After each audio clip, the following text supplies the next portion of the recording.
Woo. What's going on, everybody? How we doing? Yeah. Better now. There we go. I have my my Aperol Spritz. This is the official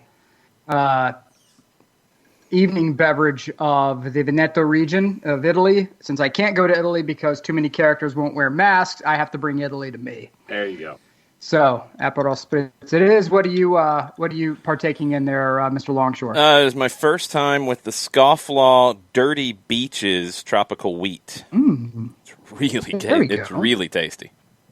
Oh, there we go. And Mr. Nelson, what is the non-alcoholic beverage of choice this evening for you, sir? Diet Dr. Pepper as we prepare ourselves for dinner after the show is over. Ooh, there we go. Mr. Excitement, that's me. Hey, you know what, though? I think you're making the smartest choice out of all of us and certainly the most cost-effective.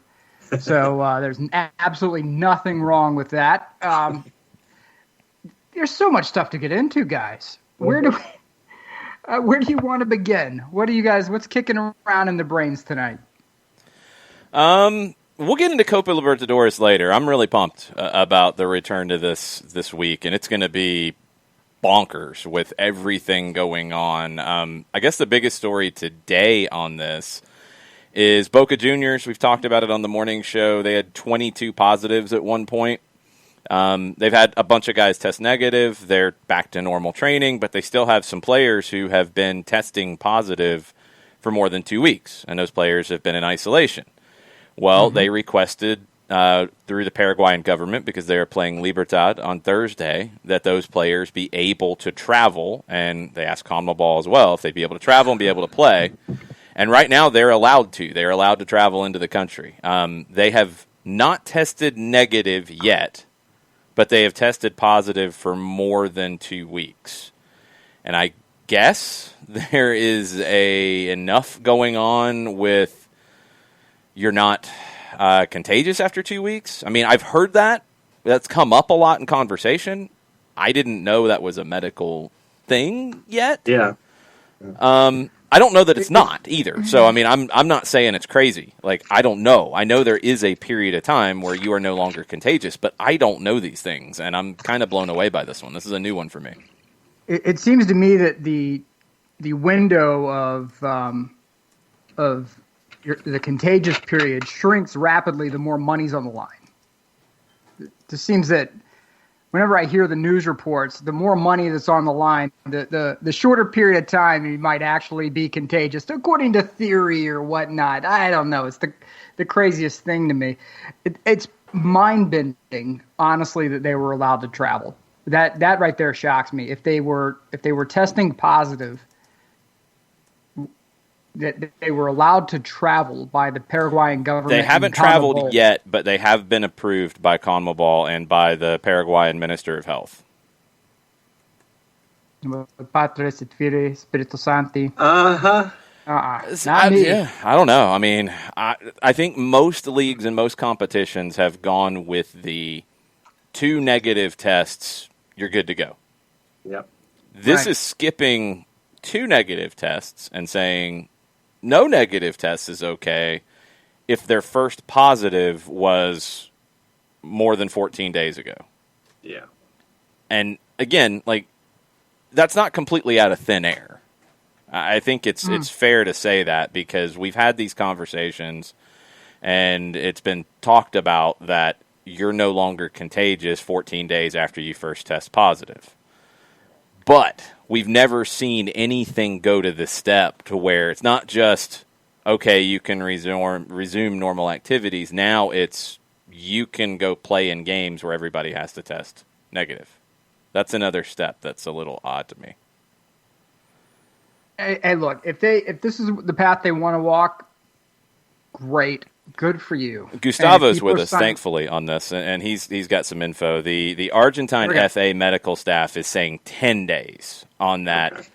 You test positive if you have been isolated, and these players have, and you haven't tested negative yet. 10 days is the, I guess, contagious period. I'd heard 2 weeks. I mean, wherever it falls in there. These guys have tested positive for more than that, I believe. So I guess they're going 2 business weeks?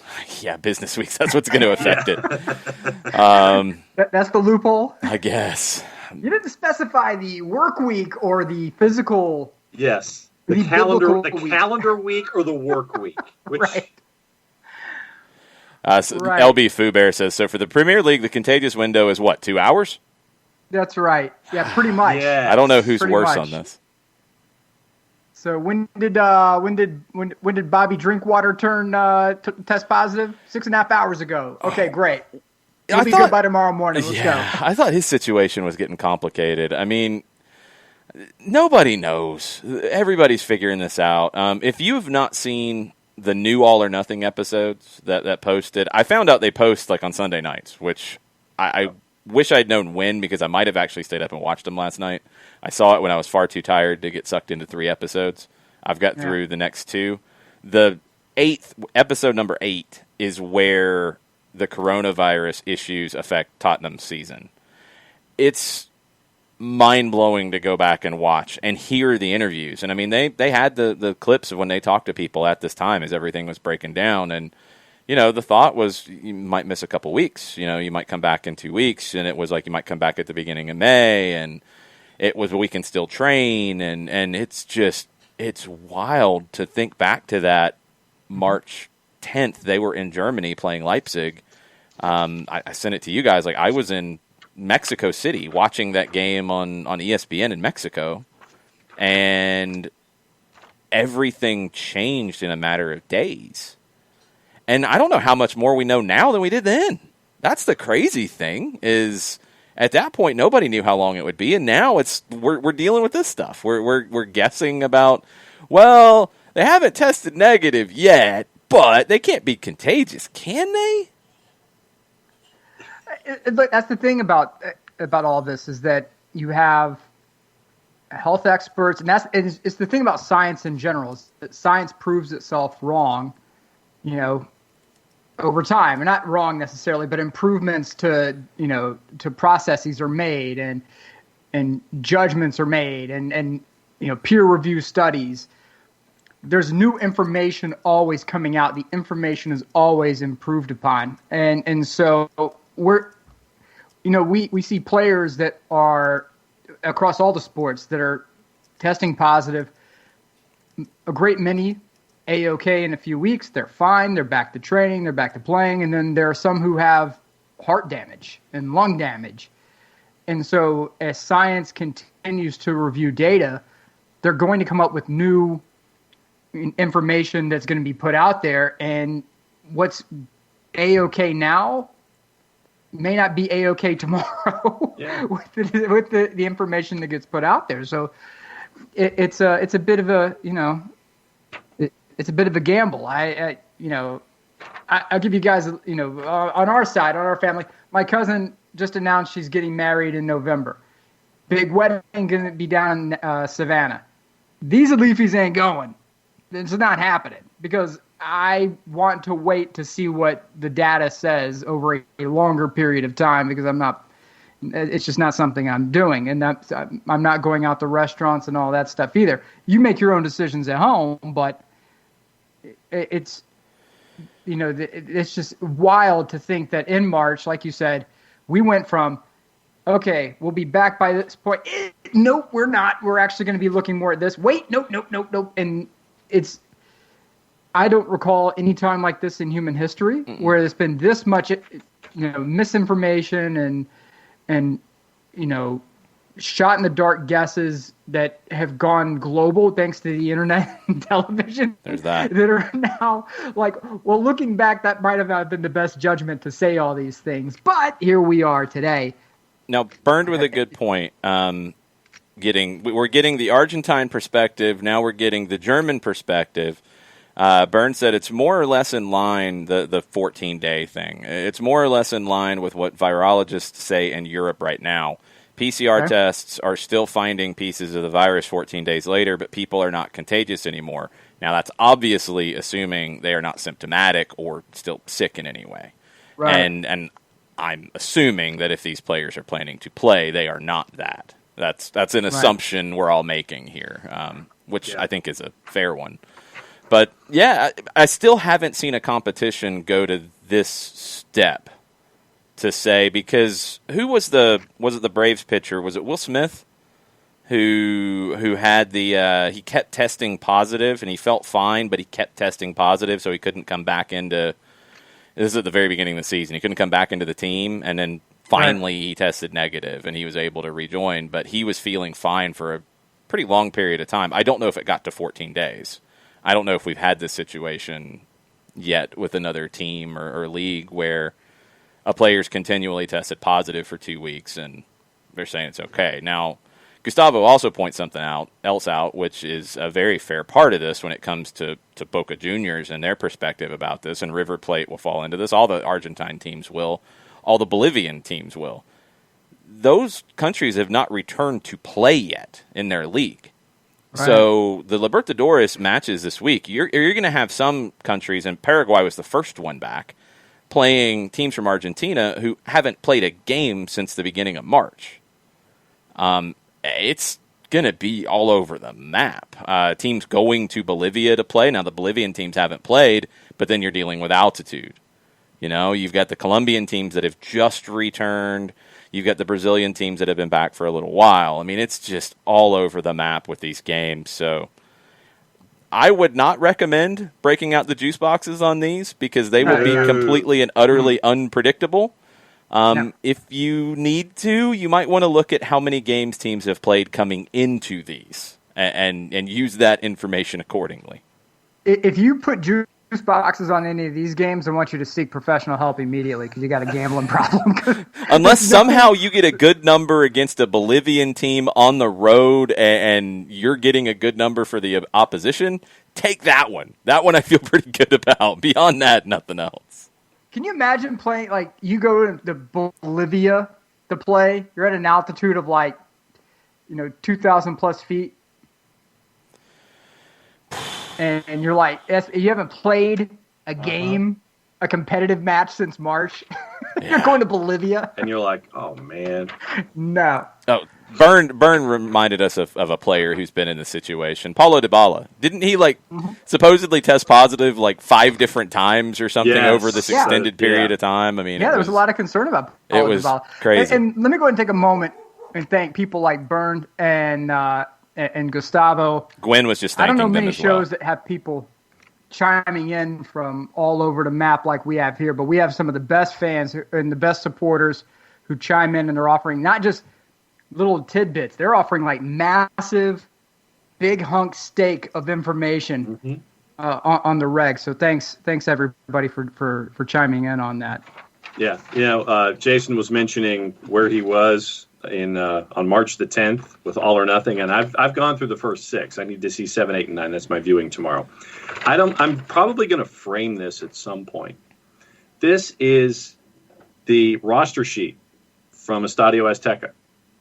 And I've always kept this for the match for Atlanta United and Club America. Here's your starters list and your rosters for that match. The date up top, 11.03/2020. And I will always hang on to this. And I'm probably going to flatten it out and frame it at some point. See, the thing is, that date, it doesn't mean that much to me because everything was already falling apart by that time.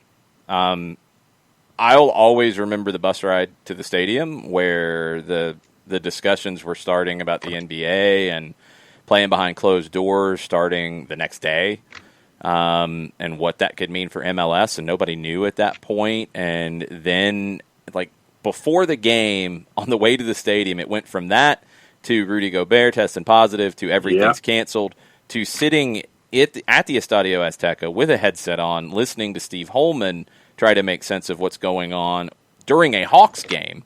Yep. That was Vince Carter's last game now after all of this and all of that stuff going on as we're getting ready to call a game.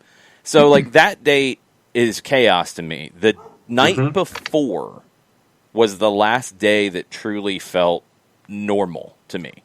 Yeah. And it was very cool because I got to go to the Estadio Azteca for the team training. Got to walk on the field, got to be down on the field, got to be in that building with nobody in there, which was amazing. And just, you could feel the history of it. Incredible. And went to dinner with Mike and some of the guys from the security staff and had a nice Argentine dinner with some steak and the morcilla, and it was great stuff. And then it all got weird the next day. So it kind of made me emotional watching All or Nothing today with all of that going on, because I'm like, man. And like, you're hearing Jose Mourinho like try to figure this out in real time. He's like, what do we do? And like, well, we don't know. And he's like, well, if it's 2 weeks off, like, these guys are going to think they can go on holiday, and there's nowhere to go on holiday. Like, what can we do for them? And he's like, if we have a game in 2 weeks, what do I do to train? Like, what do I do? And then nobody knew. And Daniel Levy's trying to figure out what the financials are going to look like. And I mean, it was wild. And it was a lot of flashbacks. So that series is amazing. And the Tottenham one, for such a crazy year, to give so much access and not pull back on it. I mean, they've been pretty open about such a wild season. It's a credit to the club, and it's a credit to everybody involved with it. It's been a real eye-opening show. I think it's the best one they've had, partially because of the material they had to work with. Yeah. Well, it's also, and I have not watched it yet because I'm one of those people who are just incredibly spoiled by the ability to binge watch things, and I don't like going week to week anymore. I made that mistake with The Boys. I tried binging The Boys and only got to week 4 now. I'm like, wait, what do you mean? Like, did they shorten the season because of COVID? And it's like, no, you moron. The next episode gets released next week. And it's like, well, I don't like this at all now. So I have to find other things to cause a diversion until I can build a stockpile of episodes. So I'm trying to wait, but the more you talk about it, the more it makes me want to dive in. They're doing 3. You've got 9 episodes now. So and then they do. That's where I can do 9 hours of TV. And they do 3 episodes at a time. Like, that part's cool. I was worried they do like 1 episode each week, but they're doing 3 episodes with each one, and there's probably one more 3-episode drop, I'm assuming, after this. Right. But it just shows you that it is a business. Mm-hmm. That the margins are not as astronomical as people make them out to be, and your inability to put 40, 50, 60,000 people in a stadium, in a new stadium, a newly christened stadium. Yep. A new stadium, and all that money just evaporates right in front of you. That's terrifying. So I would invite anyone to go and open their checking account one day, and God forbid, 30 to 40% of your account is just vaporized overnight. Your projected income vaporizes overnight. That's a challenge. And so these businesses are not exempt from that. And I think it's just something that is very important to keep in mind. Not that I give any sympathy to Spurs, because they've shortchanged you Spurs fans out of so much by going cheap every now and then, when they could have spent some money and been more competitive. Mr. Levy, I'm talking to you. Wow. Just saying. All right, man. There's a reason why people say that's so Spursy. Yeah, that's true. Y'all just invent reasons to lose. Y'all are waiting for Katie Weaver to. Katie Weaver knows where I am. Her and Jeff, they know where I am. Mondays with Reddit. All right, we got to try to make sense of this. Marseille and PSG yesterday. Yes. 5 players sent off at the end. Mm-hmm. 3 from PSG, 2 from Marseille. We have conflicting information about the Neymar incident, and I want to lay everything out first. Yeah. Okay. Reportedly, and Reuters had some of this. After being sent off, sound was reportedly caught of Neymar telling the 4th official about an alleged incident of racial abuse from Alvaro Gonzalez. Neymar was sent off for smacking him in the back of the head. Neymar went to the Twitters afterwards, which is always the best way to handle these things, for sure. Always. Translated, first tweet was, "The only regret I have is not hitting this idiot in the face." Second tweet, and it will be slightly edited, VAR catching my aggression is easy. Now I want to see the image of the racist who called me a monkey son of a bee. I'd really like that. If I do a rainbow flick, you punish me. For a slap, I'm sent off. And them, so what? Now, Alvaro Gonzalez went to the Twitters after this, and he denied it. He said, there is no place for racism, a clean career, and with many teammates and friends on a day-to-day basis. Sometimes you have to learn how to lose and accept it on the field. Incredible 3 points today. Ale, OM, thank you, family. All right, now today, yes, Telefoot, the TV broadcaster in France, found no video to support Neymar's accusations of racism against Alvaro Gonzalez. All the video and audio was sent to Marseille, to PSG, and to the French League. Now, they did say there were some moments that have been more deeply analyzed than others, led them to conclusions that insults were definitely exchanged between the players. It is pretty strongly insinuated that Alvaro insulted Neymar's mother in a pretty severe manner, but nothing could be found that was directly racist. So Neymar says it was. There's nothing to back that up yet. Players have not come out to back that up, as John pounds on his keyboard. Good grief. Yes. Nothing has come out to back that up yet. I haven't seen another player come out and say, yes, I heard what this person said to Neymar. Referees obviously haven't, but there's reporting for all that. So I don't know what happened here. I'm starting to wonder, and we'll see if there's more information, if this is more of a Zinedine Zidane, Materazzi kind of situation than a racist situation. I don't know what was said about Neymar's mother. If you remember, and we've talked about it on the show before, there's been all kinds of craziness around Neymar's mother before. So I'm not surprised that a player used that to insult Neymar and try to get under his skin. That's not shocking. Right. But we don't know what was said, and if it was racist, if it was not racist, or if it was open to interpretation. But there hasn't been anything else today that has come out to say definitively that something racist happened in this. Neymar has not backed down from his accusation, and Gonzalez defended himself, and the broadcaster doesn't have anything yet. At least that's what's been reported by L'Equipe. I want to see how this plays out. Yeah. I do not, and I refuse to just dismiss things like, oh, there's a little bit of evidence. Case closed. Thank you, gentlemen. Good day's work. No, I'm not. I'm not as quick to dismiss things like that. There are more ways that you can racially insult someone outside of just using a specific word. These players aren't stupid. They know how this stuff gets worked through. That being said, I sincerely hope they do every bit of investigation humanly available. They check every mic, every audio track on the editing bays that this feed has gone through. If it's there, they'll find it. That game was absolutely bananas to begin with. And for those who are wondering, when we mentioned the Zidane and Materazzi deal, that's from the World Cup 2006 in the final. Materazzi is just known for being an instigator.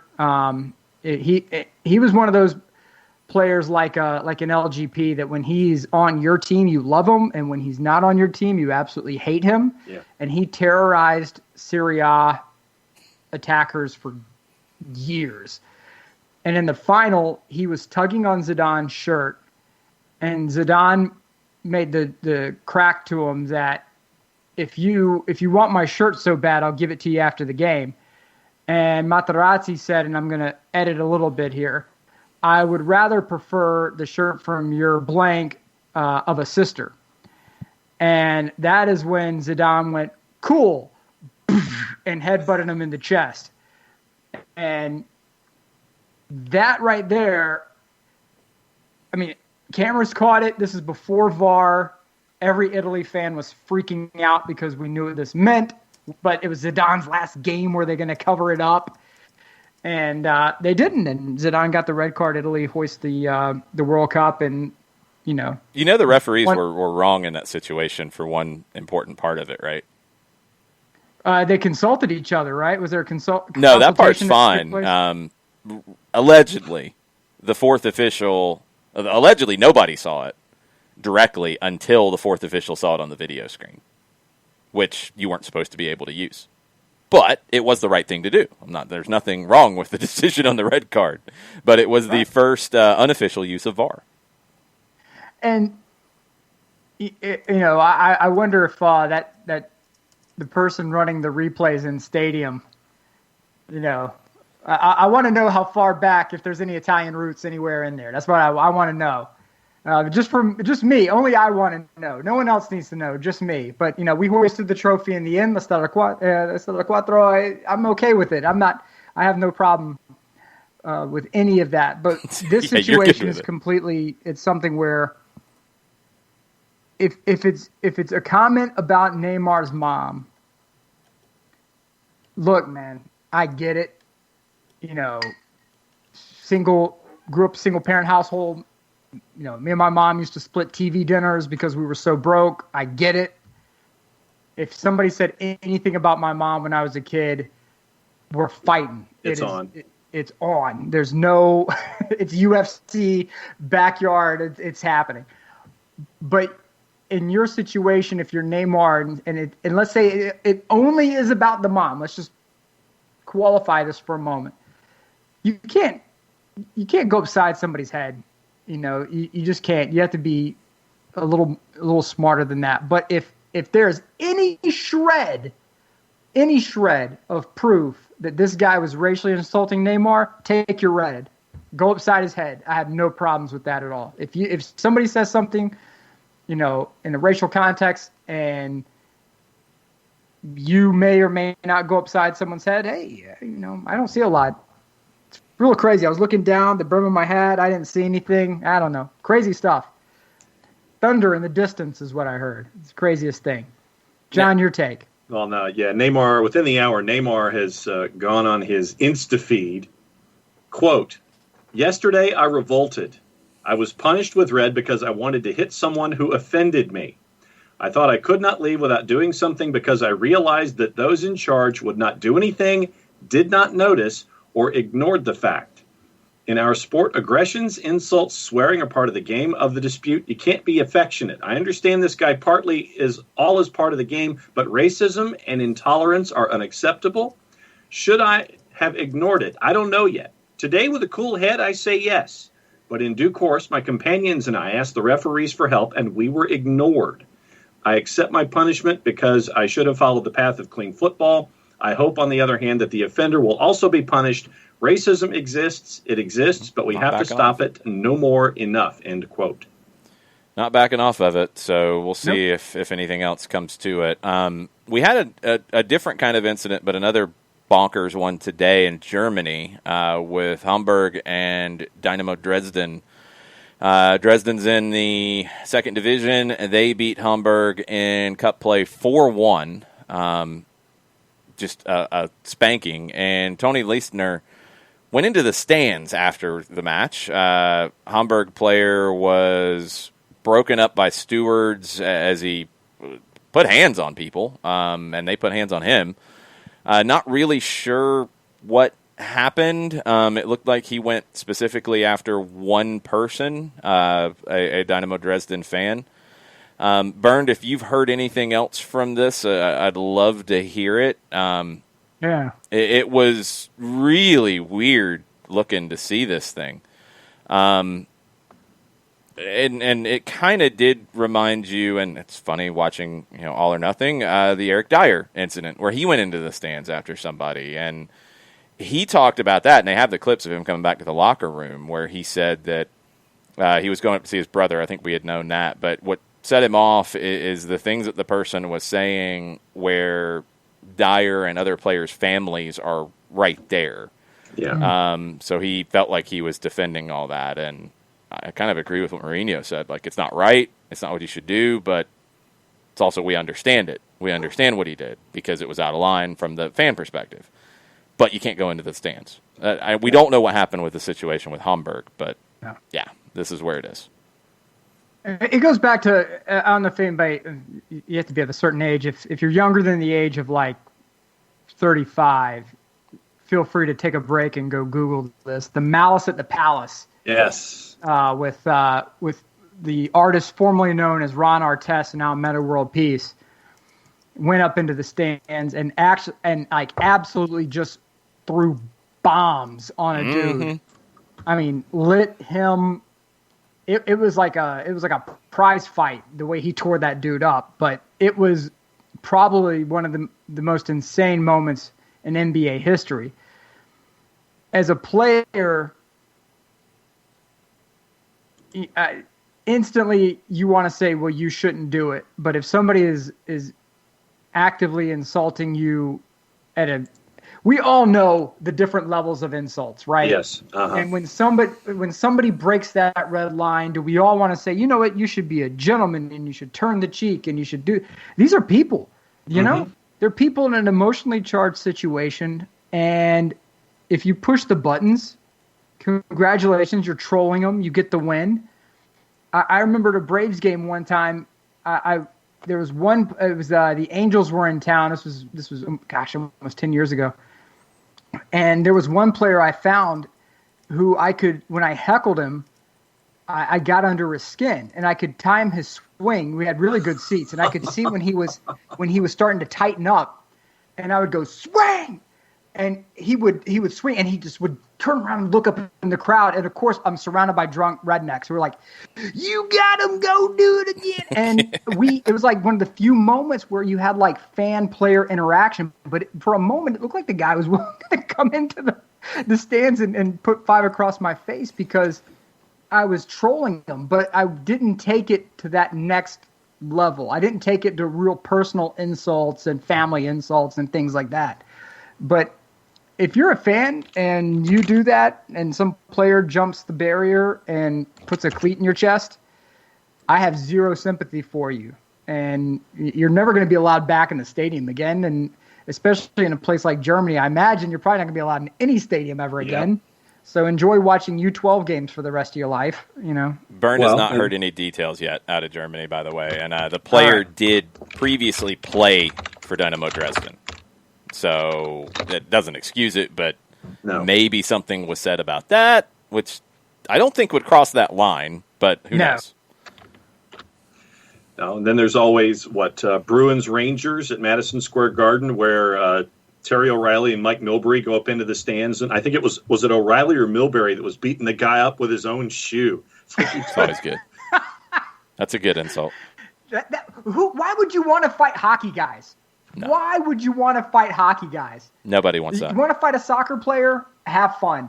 An NBA player? Nah, I don't know about that. Hockey? No, sir. Mm-mm.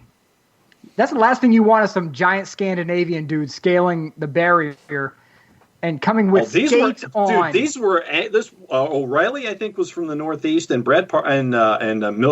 Milbury's Canadian. So yeah. You don't want them either. It's like you got industrial strength dudes with all the hockey padding, and they went over the boards at Madison Square. Nope. They went into the stands, up into that second level of seats, and they just start going at it. And literally, I think it was Milbury took the guy's own shoe off and starts beating him with it. Can you imagine having your face caved in by a guy with a Canadian accent? And it's your shoe. Sorry, bro. You got this coming. Sorry. Bad times. I'm not interested in that. Those guys are fighting in sub-zero weather, chugging maple syrup and Labatt's. I want no part of that. That's way too much drama for me. All right, let's get into the opening weekend in the Premier League. Everton, good start for Carlo Ancelotti and his new signings. James was the man of the match. Good times. Good stuff for Everton. I think I might have been a year early on my pick of Everton to be a surprise, but that's okay. Leeds and Liverpool. This was bonkers and fun and everything you kind of expected it would be. Leeds held up their end of the bargain for sure. You look at the numbers, it's kind of weird to look at these stats here. So shots were 22-6 in favor of Liverpool. Possession was 51% to Leeds. The tackles number blows my mind because I don't remember seeing anything like this. 13 tackles for Liverpool, 34 for Leeds, which is wild. Your outside backs had 13 between them, Stuart Dallas and Luke Ayling. Leeds did what they came in to do, and they did not back off at all. Jason Nick says Leeds deserved the draw. I don't know if I'd go that far. They made some mistakes that they were punished on. I think it was the right result. I mean, I think it was deserved. But Leeds showed, and I think other teams in this league have to be a little afraid that they can go and play with anybody, and their style is so disruptive that they'll take you out of your game, and they can boss a game if you're not careful. Right. Can they do that, though? How long can they do that throughout the season? That was going to be the challenge. I don't know. And we'll have to see. I mean, it's a jump in class for sure, but they stood toe-to-toe with the defending champs and a team that people have said is the best Premier League team ever. And they didn't look out of place at all. So, I mean, they've got to stay healthy. They're one of those teams, as we're seeing here in Atlanta right now. If you have the wrong kind of injury, if Calvin Phillips was injured, I think they'd have a lot of problems. Yeah. He feels like the guy that's irreplaceable for them, but in general, I think they'll be a tough team to deal with, and they don't have the compressed schedule that the other teams, in that top half have to deal with European competition as well. Right. And I'll be curious to see if they maybe don't take the League Cup seriously or even the FA Cup seriously and just focus on league positioning this year to kind of balance that you're talking about. Can they keep it up? Right. So then let me ask this. Let me pose this to the floor. If the Leeds team that we saw not last season but 2 seasons ago had gotten promoted, do you think that they would have immediately gone back down? Because I think the Leeds team last year with Bielsa, he adjusted. It wasn't just pedal down all the way through and then fade at the end. I think that the Bielsa adjusted accordingly and navigated the schedule to where they weren't completely and totally burned out and got the championship taken care of. I don't think they adjusted that much. They really didn't. I think they were better in the second year. I don't know if they backed off because I don't know if Marcelo Bielsa knows what backing off means. Yeah. They're going to do what they're going to do, and they were just better at it in year 2. And they didn't have to go into the playoff situation, which helps them. So, no, right. I don't. I mean, I think they're better because now they're in year 3 with Bielsa, so they're better at the system. Yeah. Calvin Phillips has turned into a world-class kind of 6. Jack Harrison is a Premier League level star, potentially. Ayling and Dallas are great outside backs. This is a really good team. So I just think they're better at what they do. I don't think they've changed what they do at all. I think that Leeds last year may go down, but and I still remember that was my prop bet, was that Leeds gets relegated. And it's one game. I'm not backing off of that prop bet yet, but I will say that they are going to be a tougher out than I think most people give them credit for. That doesn't mean you're going to win, but I do think that you're going to be a tougher out with Leeds than maybe you were expecting. So that there's certainly something to take home on that one. I want to know if they can tackles keep it up, attempted is we'll see. Bonkers. Yeah. They won 34 of 53 tackles. Like, I don't remember seeing numbers like that in a match. That's insanity. Right. What else stood out to you? You don't watch enough Serie A there, Jason. But they don't tackle like that. Not that much. Not even close. No Serie A in 1992. No, they just punched each other. That didn't go down as a tackle on the stat sheet. Yeah. They were just ripping people's jerseys off as they tried to turn. That's all. That's right. That's all. What else stood out to you about the Premier League this weekend, John? Let's see. West Ham already just looks kind of losing to Newcastle the way that they did 2-0. I know that Jose Mourinho was less than pleased. We kind of got into Everton a little bit at the top of the Prem discussion. Was less than pleased with the effort against Everton today specifically. I was anticipating that Sheffield United and Wolves would be I anticipated it was going to be probably 0-0 or 1-1. I did not anticipate the fast start from Wolves and then just keeping distance and getting the 2-0 win there.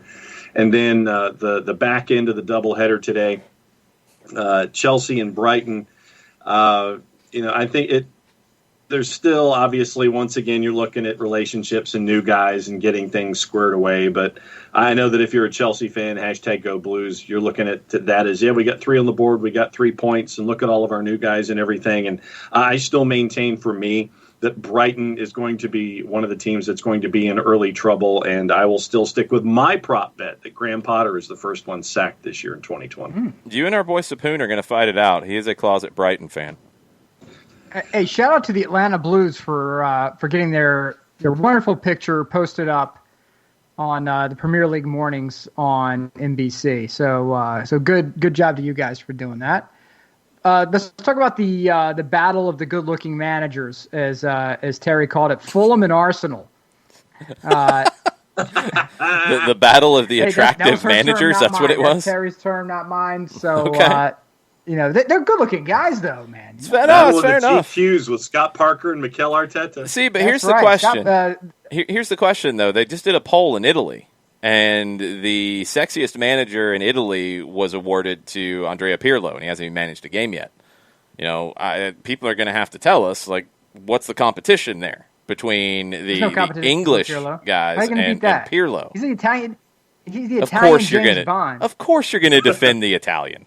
Of course. How are you going to... He owns a winery. There's video of him, in, of course, an immaculately tailored outfit, just sitting there with his beard and the long flowing hair, sipping his own wine at his estate in I believe it was in the Piedmont where he had it. But no, come on, it's Pirlo, man, classy guy. Pirlo is one of those old Italian guys that are just never going to age beyond where he is now. Because he looks like the exact same, he looks like Pirlo 2006 with a beard. That's it.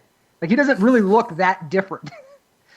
All that wine, it just preserves you. But no, it's Pirlo, man. Come on. So seriously, no competition for Pirlo at all.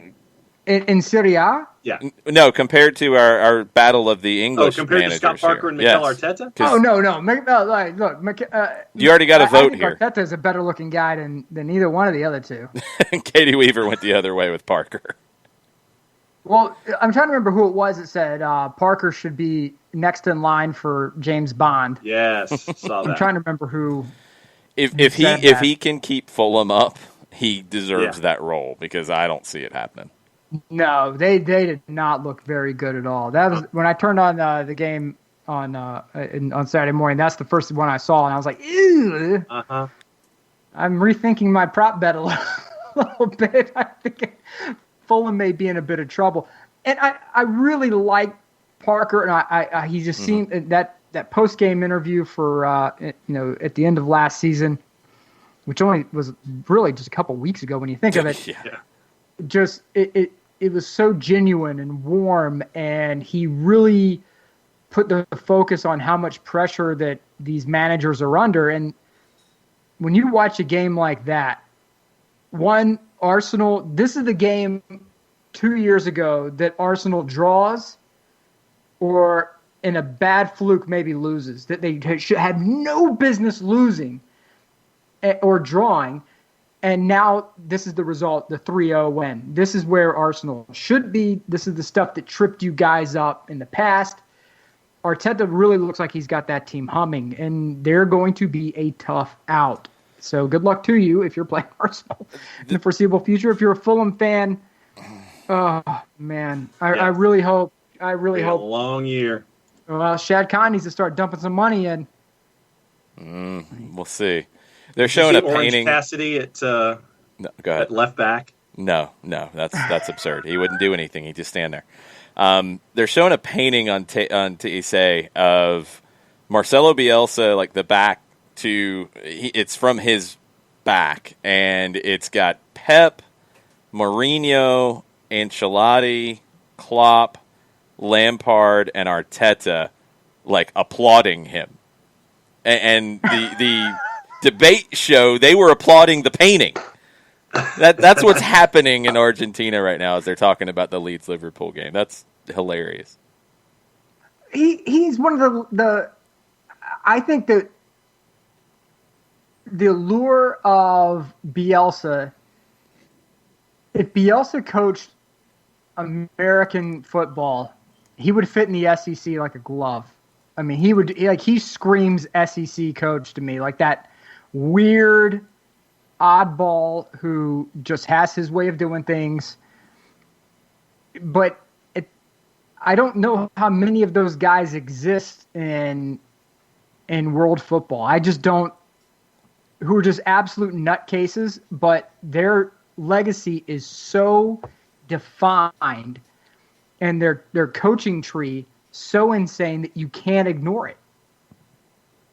I mean, you really can't ignore it. Like if you, who's the American version of Bielsa? Wow. Who would you think? Brilliant. In what way? Give me some kind of filter, because stylistically there isn't one. Or creating a style, there isn't one. But in terms of a coaching tree, maybe? Yeah. Maybe Bruce, just because he's done it for so long. But I'm trying to think of who's come off of that and been successful. I'm not talking about soccer. I'm talking about college football. I'm talking about college. Oh, you want to go college football? Then you're looking at like Leach? But they haven't been successful. I think Mike Leach is perfect. What's the coaching tree? He has a coach. He has a coach in the NFL right now. Oh, Kingsbury. He has Kingsbury. Do you want to claim him? Coaching in the NFL. He's got a couple. He's got a ton of offensive coordinators out there. Lincoln Riley. That's the most impressive one, I think. But let's wait and see. I think Marcelo Bielsa smokes Leach all day, every day. All I'm saying is I don't know if there are people like in Italy. They used to have managers with absolutely insane personalities who just aren't there anymore. And they used to have owners with absolutely insane personalities who aren't there anymore. Aurelio De Laurentiis is probably the last of the bat blank crazy dudes who are still clinging to power. Outside of that, I can't think of anyone who's that nuts. Gattuso at Napoli is probably the last of the real crazy managers. And even he's not that crazy anymore. Yeah, he's kind of chilled out a little bit. He's chilled out some. It's okay. It happens to everybody. It happens. When you get older, I get nutcase. Now I've settled down some, you know.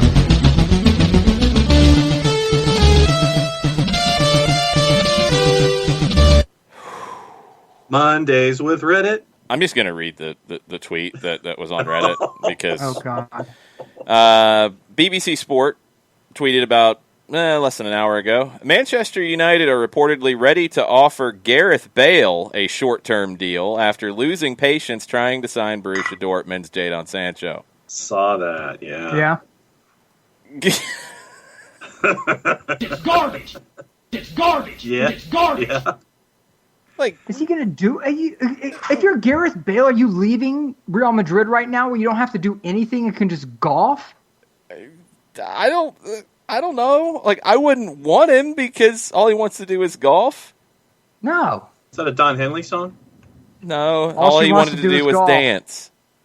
I don't think Gareth Bale dances. Is golf. Dun, dun, dun, dun, dun, dun. Look, I don't want anything to do with Gareth Bale. No, Nothing. me either. Nothing.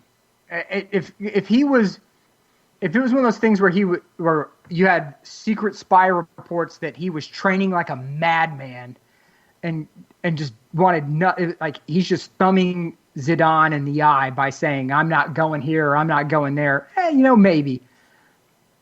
But for a dude who just wants to do nothing but golf and apparently use industrial strength hair care products, no. I want nothing to do with that guy. As Jason Nix points out, though, he would look so good in the third kit.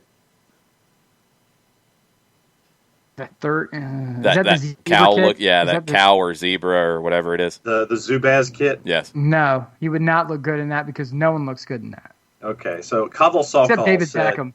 Yeah. on the transfer show on Sky. Been told Gareth Bale's an option, but only on loan. And Salkahal says, the concern I would have is that whenever we've spoken to anyone close to Bale, we've been told moving on loan is not an option for Gareth. That is something that is difficult. He's also 31. Made it clear he wants to play football. This image that people have of him, of someone happy to play golf and pick up his £500,000 a week check, is inaccurate. That suggests United would have a chance of convincing him to move to Old Trafford. Wages are a concern. They'd have to do a deal with Real Madrid, where Real would have to subsidize some of his wages. But it is a deal that can be done because we know, once again, from Kavas Alcohol, Gareth Bale is frozen out at Real Madrid. We have been hoodwinked, bamboozled, led astray, run amok, and flat out deceived. He doesn't want to golf. He wants to play. He wants to be a player again. If he wanted to play, he would negotiate a buyout with Real Madrid. It's not that difficult.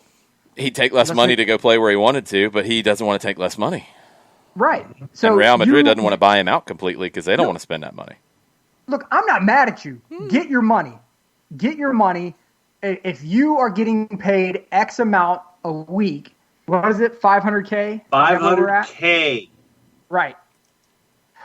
Good God. If you're making 500K a week to do nothing and you don't negotiate your way out, you're okay. That is your Faustian deal that you have accepted. You have accepted that you are willing to sit on the bench and do nothing for 500K a week, which I'm not mad at you, but don't put out this garbage that I'm ready to play football. I don't only care about golf. No, negotiate your way out and say, hey, look, I'll take less money. I'll go to Old Trafford. I'll play for far less money than what I'm making now because I believe in the legend of Manchester United and I love the colors and whatever. I don't care. Insert PR move here.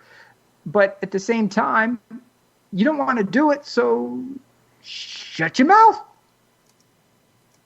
Either you're about the business or you're not. He's about the check. About the check and the 7 handicap. So we all know Ice-T, right? We all know Ice-T, right? The guy, he now does cop shows. I thought you were talking about the guy, yes, but I wanted to make sure you weren't talking about the drink. We've been known to go into those things. No, I'm not talking about the beverage. I'm talking about the star who used to be a rapper and then became a cop show personality. At one point, he claimed that he was a, quote, gentleman of leisure. And yeah. And so he featured on a documentary called Pimps Up, Blanks Down. And he told a story in this documentary. Well, hello. I know. Look, it's there if you want to Google it, by all means. But yes, Ice-T appeared on this. Yeah, no surprise. Which is why he showed up in the Dave Chappelle Haters Ball later on, by the way. If you're looking for that tie-in as to why he was there, that's why. And he says he told a story to the first record exec that he did business with. And the story goes, the record exec says, hey, come in and I want to record you, doing some of your lyrics and some of your lines or whatever. And Ice-T said, if I have a trunk full of grenades, I'm not going to pull one and throw it for you to prove that they work. Either you believe I've got it or you don't. And I'm like, hey, and I think this applies to Gareth Bale because Gareth, the whole world is asking you right now, right? Pull the pen and show what you're worth. Either put your money where your mouth is or you're not. Either you're involved in this business or you're not. If you want to be a part of this world and play competitive football, put your money where your mouth is, sign the little agreement that says Real Madrid doesn't have to pay you anymore, and be about that life. And if you're not about that life and you're about the par 3 instead, shut your mouth and sit and keep doing what you're doing. But he wants to do par 3 in Spain. I'm not mad at you. You're doing the par 3 in Madrid. Just be upfront about it. It's like, Just really. be upfront. Now and say, guys, I'm going to do this for the next year or two, and then I'm going to go to America. Have a great time. Yeah, I don't see that happening. Dating game kiss to go? He ain't coming here. It sounds like out of Spain, and this is from Cadena Ser, that he has agreed to a loan, which he previously did not want to take. The club has been wanting to do something with him for a while, but they haven't been able to find a financial partner. Now it's sounding like that today things have moved forward. The quote from Jesus Gallego is that the option that Real Madrid manages is a possible transfer, and they're talking loan, it's translation, to the Premier. He has been moved to the stands on a regular basis by Zinedine Zidane, and he hasn't been training with the team. Zidane said previously that the best thing would be to get him out of there for everybody concerned, but they hadn't been able to get this sorted out. So reportedly, Bale was angry because of, remember the Chinese offer last year? That would have been something ridiculously lucrative for somebody who is being paid ridiculously high right now. It would have been even more. Right. And Real Madrid ended up canceling it at the last minute. That is what people are pointing at that ticked Bale off to the point that he just wants nothing to do with Real Madrid. So $1.2 million a week was there's the a tie-in though. It was the same ownership group as Inter, and he wanted to go play at Inter. Yeah. And the same ownership group was talking about bringing him to China, which no doubt would have led to a loan to Inter, and he would have been playing against Real Madrid in Champions League. So Real Madrid's like, you're going to have to, once that move was discovered and that tie was discovered, Real Madrid was like, no, you have to pay the transfer fee. If we're gonna go against you in Champions League, you're paying us for the privilege of moving. If you're gonna go try to do some convoluted move to China or somewhere else under the same ownership group as Inter, no, absolutely not. Like, that's not going to be allowed. And there's the magical words that we talked about, especially year 1 and 2 of soccer over there with transfers. 2 words: due diligence. And it looks like Gareth Bale's representation did not expect Real Madrid to do due diligence just so that way they could move him off the books quickly. And Real Madrid's not stupid. You don't have to like them, but they're not stupid. But I think they're going to get rid of him now. At least if it's a loan, it's a loan. I think it's to the point now where they don't want him around. Period. No. They just don't even want him to show up. Just go. They're like, just get out, just go. If Manchester United is like, well, we're not going to get Sancho, so let's go get Gareth Bale. The risk reward on it. If it works out and he's motivated, yes, that's pretty freaking good. Yeah. I don't think wide players are necessarily Manchester United's biggest need, but if you're able to sort this out and this is your stopgap and maybe you go get Sancho next year, then we'll see. I mean, he's been really good for Real Madrid at times. Like, you can't deny that, but he's also been on the golf course a lot of times too, and not very engaged. When was the last time? Let's just go for Grenz. When was the last time he was good for Real Madrid? 2016? Champions League no, the Champions League final where they 2017? beat Liverpool in 18. Yeah. So 2018 is the last time. That's the last time I remember. I don't remember anything. Well, no, actually, take that back. He was brought into the team kind of early last season when they had some injuries, and he played well. So, I mean, off and on in spurts, yes, but not consistently for any long period of time.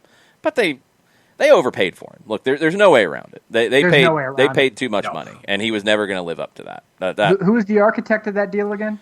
Well, one of them is here in Atlanta. Darren Eales was involved in that deal, and Daniel Levy was involved in that deal at Tottenham. And how about that? Just throwing that out. Just saying. Tottenham did kind of throw some of that money away and stuff, which wasn't good. But anyway, they could have done better with that. They didn't do a Liverpool with Coutinho, that's for sure, with turning that into like a championship side. It's going to be one of those moves that gets studied in transfer markets going forward, because even more so than the Neymar deal to PSG, I think, just because how poorly this has ended up for Real Madrid.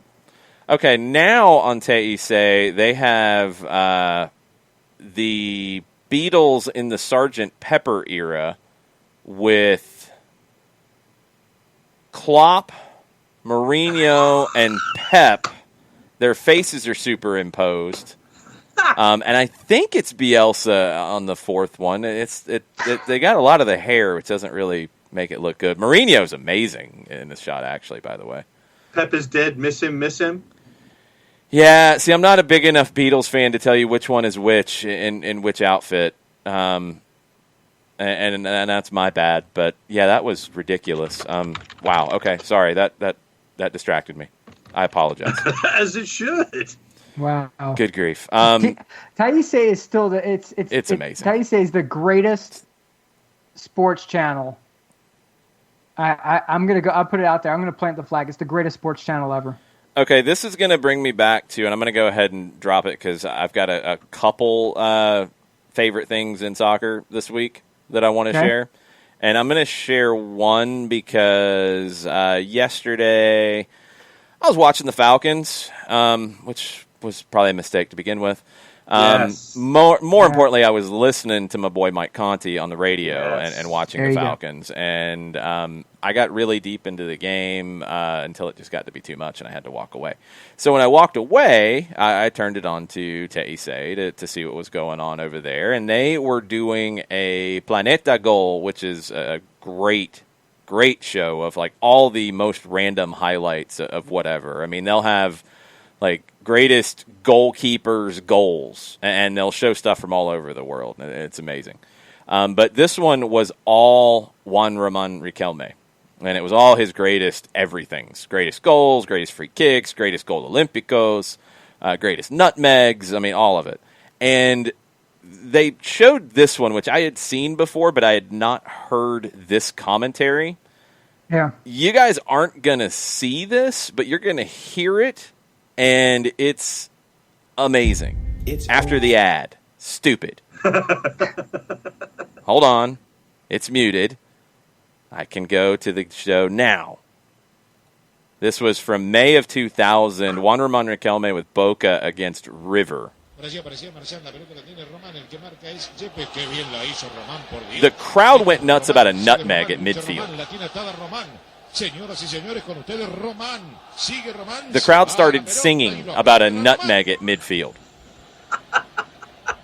Now listen. Oh, that's amazing.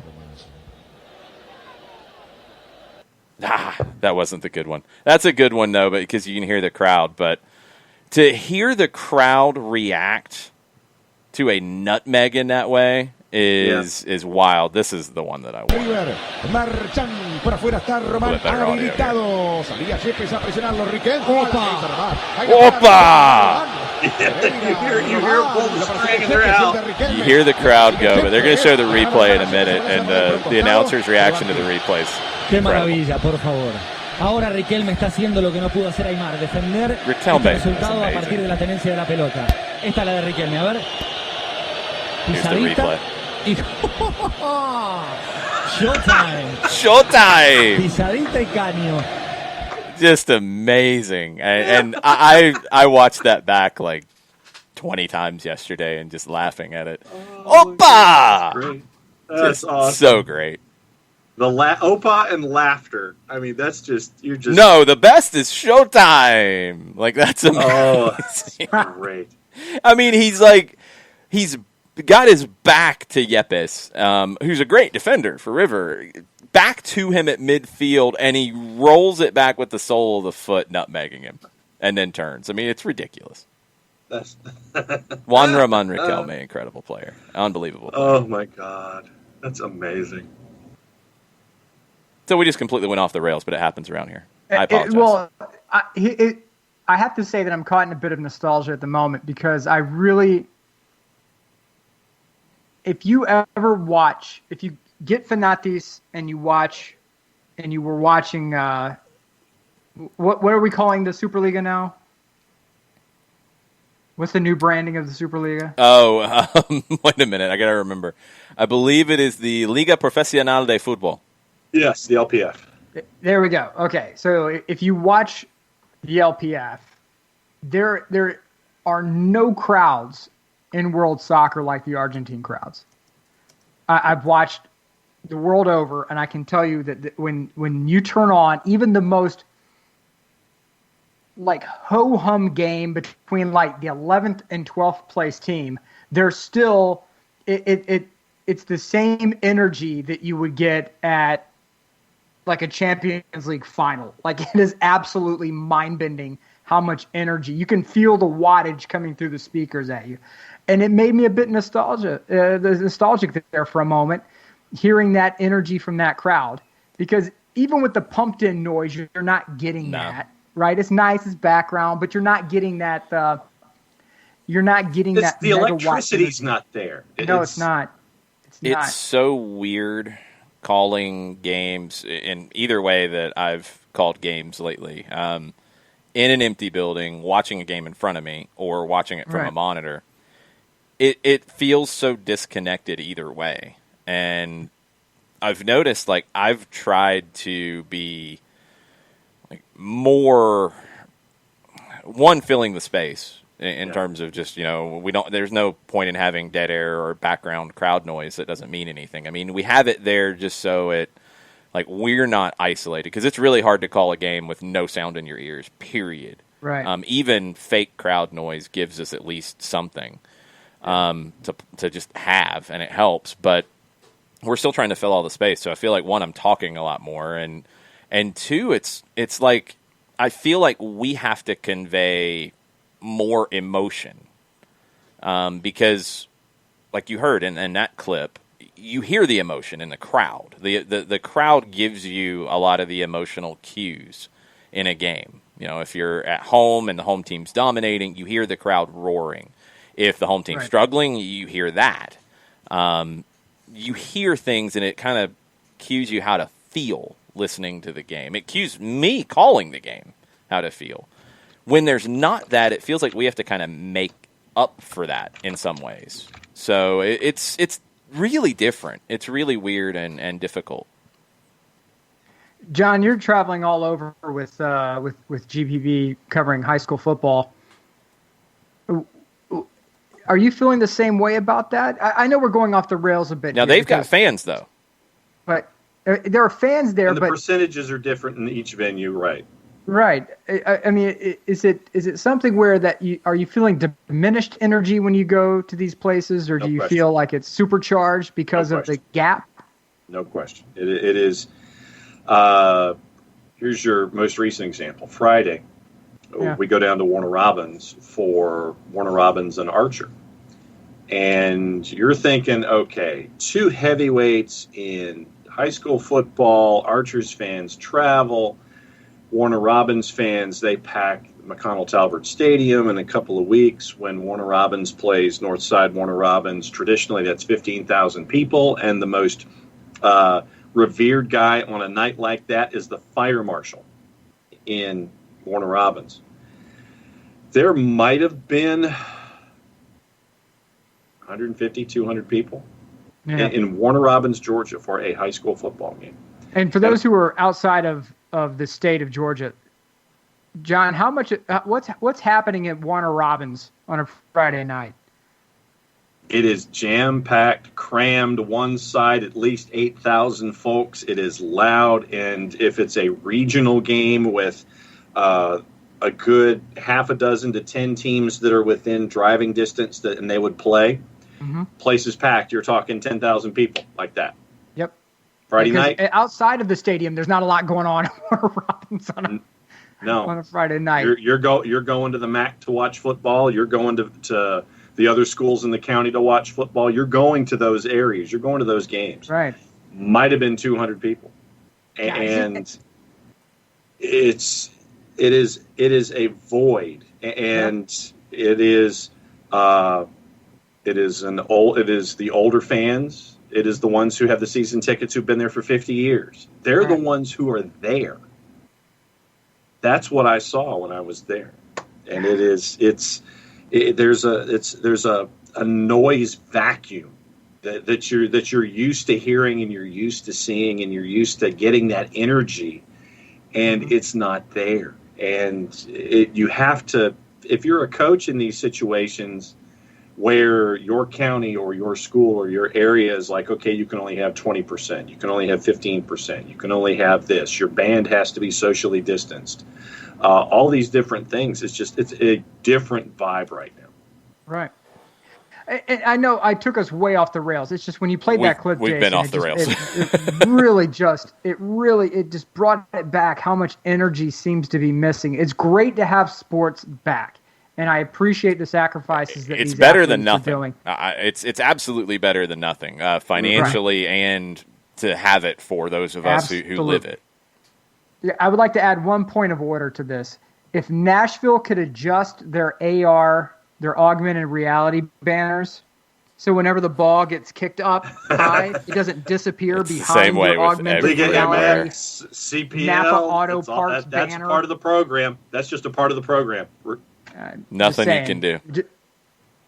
I get the idea. Oh, well, we don't have to repaint these banners because we can use technology and augmented reality to put a new sponsor. No, don't. Just make it so the ball appears in front of it. That's all I'm saying. All right. It can be done. I promise you. It can be done. I agree. Let's move to a league that... my pet peeve of the evening. Seriously, wow. Let's move to a league that kicks off this weekend. It angers me so much when because it's so cheap. Because they don't want to hire the labor to move the tarps, to swap the tarps out from NFL to MLS. I get it. I'm just saying... Just update your technology. I know. I don't like the look of it. You need one. I know a guy.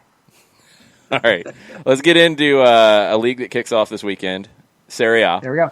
I'm going to run through a few bits of news, Nick, and then you need to get us ready for the upcoming Serie A season. So here's stuff that is happening at the moment. Yes. Andrea Pirlo is officially licensed as a manager, so he can be on the bench for opening weekend. Officially a mister. Mister. Yes, he is officially a UEFA Pro licensed mister. He gets the license today. He's good to go. We got player rumors that we'll finish with. The Financial Times had an article about Parma. Parma looks like they will be bought, at least a majority stake will be purchased by the Krauss family, which is a U.S. billionaire family. The Krauss Group is Like Jerry Krauss? No. They are the current owners of the Des Moines Menace. They own convenience stores in the Midwest. I think it's one of them is a chain called Come and Go. A couple other things they've got going. I think they bought a couple wineries in Italy, but now they're looking at this. And Parma, again, Serie A club. Long history, but they've had some financial issues, and they've really had a meteoric rise back to Serie A. The deal's valuing the club at more than 100 million euro. That's it. The deal for the Krauss family to get a majority stake could be reached by the end of the week. That would get them up to 60% of the group. Now, the whole club is valued at 100 million euro. This move would get them up to 60% of the group. There was a Qatari investor that was interested. Their bid was better, according to the People. Existing investors, including Italian billionaire Guido Barilla, which you will know from the pasta brand, they'll retain a stake for at least 5 years, according to one of the people involved. So Parma could have some new money coming into them. The whole thing about rights fees and buying a stake of it is still on the table, although Serie A is trying to figure out how they want to structure that. They need money coming into the league now, but they don't want to mortgage the future in selling all of their broadcast rights around the world. So they're trying to find the balance. On the player side, Inter, very busy with lots of different things. They're expected to get the Arturo Vidal deal done sometime today. He'll be in Milan soon. They're also working to sell Diego Godin to Cagliari on a permanent deal. They are not moving Lautaro Martinez on, according to their agent, Beto Yaque. He had a meeting with Inter's board. Yaque is quoted as saying by Fabrizio Romano, there's absolutely nothing with Real Madrid. We didn't speak about it or about Barcelona. He's going to stay. That's it. Lautaro stays here at Inter. Real Madrid had popped up into the conversation in the last couple of days. Inter is focused on signing Nicolas Otamendi.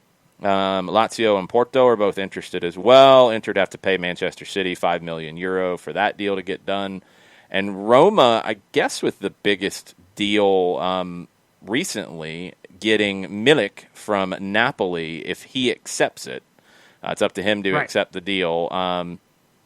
Roma will also sell Edin Dzeko to Juventus, and he's always been their number one choice as a striker. According to Fabrizio Romano, he would be replacing Gonzalo Higuain, who is now in Miami. What jumps out to you about any of that, Nick, and just what should we be looking for in the Serie A season? The biggest boom or bust team coming into the Serie A season this year is going to be Roma, without question. Dan Friedkin bought the team from Jim Pallotta. And this is what I want the Kraus family to understand with the purchase of Parma, is that when things were going really well for Pallotta at Roma, remember when they had the upset of Barcelona, Pallotta ends up at a fountain in Rome, surrounded by, Romanistas, and he had to pay a fine, and he was beloved.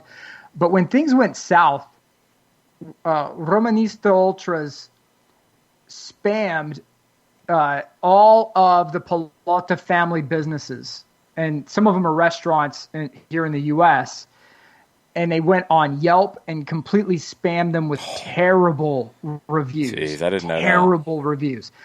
Stuff like bugs are found in the kitchen, rats are found. This is food was moldy. Name it. These ultras posted it on the site. It became very toxic for the Pallotta family, and I'm convinced it really helped Jim decide to sell the team. That was sort of the thing that pushed it over the edge, but a lot of American ownership groups go into Italy thinking, okay, well, why aren't they making money? Well, they don't own the stadium. The city owns the stadium. So they can't make the most. It's not a revenue-generating tool for them. Braves fans will understand this from the Turner Field deal, where you have a prime market team that has to act like a small market team because they don't own the stadium. The problem with U.S. groups is that American can-do spirit, they say, we're going to come in and we're going to build a stadium. Awesome. Good luck on your permits, 1. And 2, good luck digging down 3 feet and not hitting a UNESCO heritage site. So best of luck to you. So if the Kraus group is really interested in buying this team, I just hope that they have done their due diligence on the move. Napoli is a team that, in my opinion, is not in the same boom-bust bracket as Roma, because Roma has lost so much talent that I don't know how you replace it. Moving Deshko is going to be problematic. You didn't bring Smalling back. You've lost Zaniolo for the year. They think he's going to be back in 6 months. That is mother-blanking malpractice if you think he's going to be back with a torn ACL in 6 months. This is why when players get injured, especially with knee injuries in Italy, they're never the same, because Italian physios are that. It makes me very worried because they killed prime Ronaldo's career with that as well, with the numerous knee injuries and rushing him back, because the physio said, you're good to go, have fun. And he was never the same. Roma's going to be the absolute boom-bust team. Napoli will be, I think, good. They'll be a Champions League team, but they will not be in the top 2. They will not be in the top 3. They will squeak into the top 4, in my opinion. It's still going to be Juve and Inter at the top, but I think Inter this year, they are putting all the eggs in the basket for winning the Scudetto. That's all they want, is to win the Scudetto and upset the apple cart for Juve. They are arch nemesis to the nth degree. They hate each other with a passion that is almost unrivaled. One thing to keep an eye on is going to be Fiorentina with Rocco Commisso. Rocco Commisso wants to turn Fiorentina into a winner. He's building a brand new state-of-the-art training facility in Tuscany. If there are reporters out there who have questions thinking that Barco going to a team like Fiorentina is crap and garbage, my DMs are open. Hit me up and I will give you a lot of reasons why Barco to Fiorentina would be a fantastic move. Commisso wants to build that team into a squad where they don't have to sell players religiously. They want to bring players in, develop them, win as much as humanly possible, and if they move on later on, great. But right now they're hitting a wall with Chiesa. If Chiesa does not sign an extension, look for Chiesa to move at a bargain basement price to AC Milan. They do not want to sell him to Inter, and they do not want to sell him to Juve, especially because they don't want to have another situation where you have like a Roberto Baggio, where you shipped him to your arch rivals and you have a small riot on your hands in the process. So Camiso and his money, if he can keep Fiorentina level, if he can get a new stadium deal done, he's already getting the training facility completed. Watch for Fiorentina over the next couple of years. This year they're going to be a mid-table team. They may push into a Europa League spot. They're getting a little older, especially Franck Ribéry, coming off of an injury, trying to get back into to action. But Fiorentina is a team I'm going to watch out for. Milan, to me, is the team with the most potential. They have had an absolutely outstanding transfer window. I am stoked.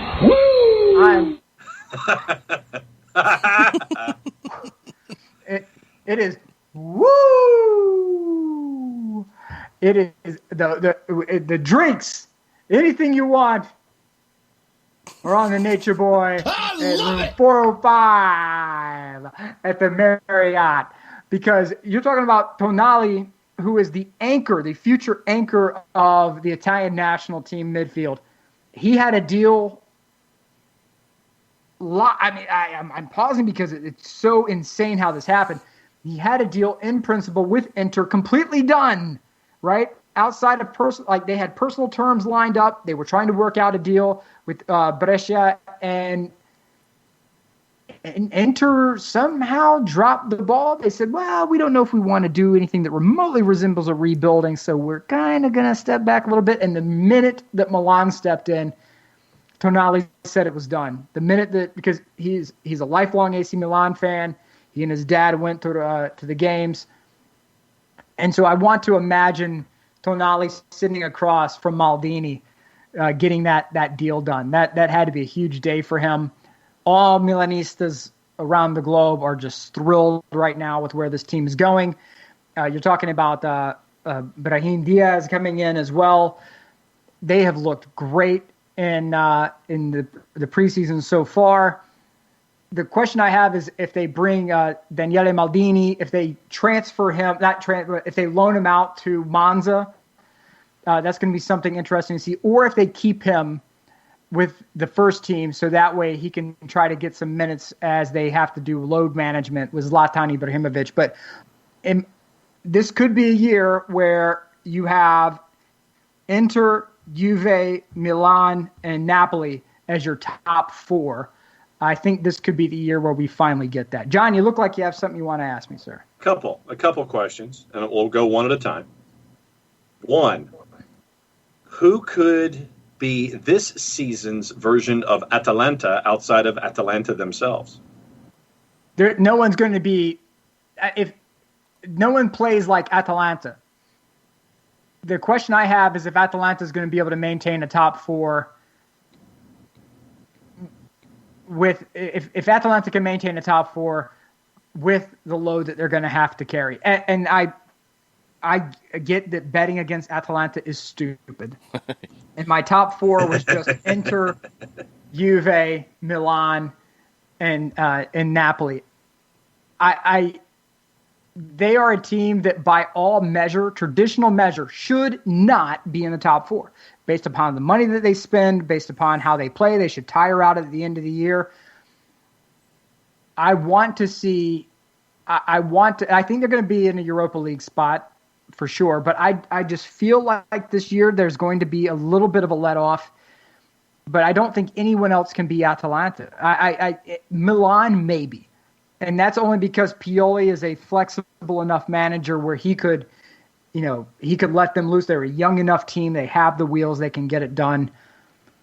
But I don't know if there is another team in Italy that could replicate what Atalanta's doing right now. What Gasparini's doing is second to none. It's a coaching masterclass. I just don't know if they're going to have the wheels to get there. If they finish it in the top four again, I mean, it's one of the greatest coaching jobs in recent memory that I can think of in Serie A. If he finishes top 4 and pushes up to the top 2, my God, that's going to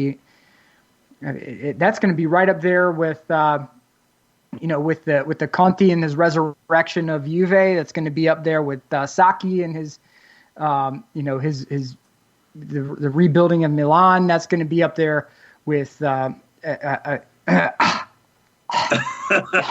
okay? You gonna make it?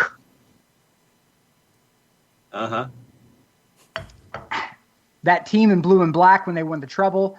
It's I couldn't quite. It's stuck. It's lodged right in here. Enter. I feel a little nauseous even saying it, but it's going to be right up there with those coaching gigs. If Gasperini can get them back in the top 2, top 3, that's going to be legendary. But I just something tells me he's not going to be able to do it this year, and so that my top 4 are pretty set. All right. Follow-up question. Yes, sir. Relegation battle. Who we need to pay attention to there? Crotone is going to be in there. I think Verona could be. They're going to be a boomer bust team, and when it busts, it's going to be really bad. I'm going to say Torino, and for the reason that they have new management. Marco Giampaolo, who took over Milan and was supposed to lead this revolution that ended up flaming out, and Milan almost fell into the relegation zone. He's in charge of Torino now. Torino's not a team that can play around. They don't have the ability to call on a Zlatan Ibrahimovic mid-season to come and rescue them. They don't have the ability. Belotti can only do so much. If things go sideways with Marco Giampaolo in this transition early on and they fire him 6 games in and they have to bring in a Walter Zenga or somebody else to, Italy's version of Big Sam, that's not a team that can necessarily survive that. So I'm going to put them on my bottom 3 list. And I know that kind of sucks to say that because they are a legacy team. Recent Serie A fans may not realize that, but there was a time in Serie A's history when it was Grande Torino before the Superga air disaster, and they won. Like the entire Italian national team was sourced from Torino, and for them to be in a position now where there's so much influx for them is kind of sad. All right, I get some intel on the Kraus Group real quick. Okay, go ahead. They own the Vietti winery in the Barolo region. Okay. They own the Enrico Serafino winery in the Piedmont. And that's northwest corner. And apparently they operate real estate, and here's the sentence. Kraus Group Real Estate develops and operates real estate in downtown Des Moines on the Langa area in the Piedmont region of Italy. Sure. That works. Des Moines. The Piedmont. What's wrong with that? Yeah, so the Piedmont region is northwest Italy. That's near Turin and all that. And look, I really hope these guys know what they're getting into, because if they screw this up, people will be paying visits to the Piedmont to their wineries. I hope they are prepared. Spend some cash. That's all I can say. Spend some cash and at least give it a go. All right, couple of quick questions, comments, and then we've got some kind of breaking news, but also some Copa Libertadores stuff to finish up with. Byrne asks, what will Juve do in the Champions League? I don't think they're going to have the deepest run in the Champions League. Pirlo's a very smart man, and I'm taking the Milanista hat off here. I love that he's getting a shot. I really do. It's one thing. I want to know what kind of manager he's going to be. We just don't know enough about him. If he lets the inmates run the asylum, it's going to be problematic. And they will, of course, based on talent alone, they will.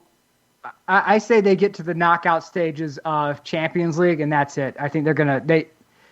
I just don't see him as a new manager making the kind of tactical adjustments perfect year one to get them out of the initial knockout stage. I just don't see that happening. If he does that, hey, I will gladly come on this show and eat crow. If anyone could do it, it's him. But I just don't foresee that. You have to make too many adjustments, especially against that level of competition. And I just don't know if Pirlo has the experience yet to deal with that. Gustavo chimes in, Gasparini is a superb manager. Using the marking tactics with Papu Gomez in attack is really interesting. The way they use Papu Gomez, who was linked to Al Nassr here recently. Looks like that deal fell through, and now Al Nassr is looking at Flamengo's Jorgen de Arrascaeta, bringing him in. Flamengo's trying to get more money out of the deal. Al Nassr is linked to every player and is spending huge amounts of money right now. For a while. I heard. Linked to me. I heard they tried to get you for their They were podcast. linked to me for It's wild. It's madness. But looks like Papu Gomez is going to stick around. I wanted 4 IHOP gift cards and 8 Waffle House gift cards, and they only came in at 3 Waffle House gift cards. And I'm sorry, I have standards, so I had to walk away from the deal. All right, this isn't quite breaking news because it's not news yet, but it will get the proper noise. We'll give it this one.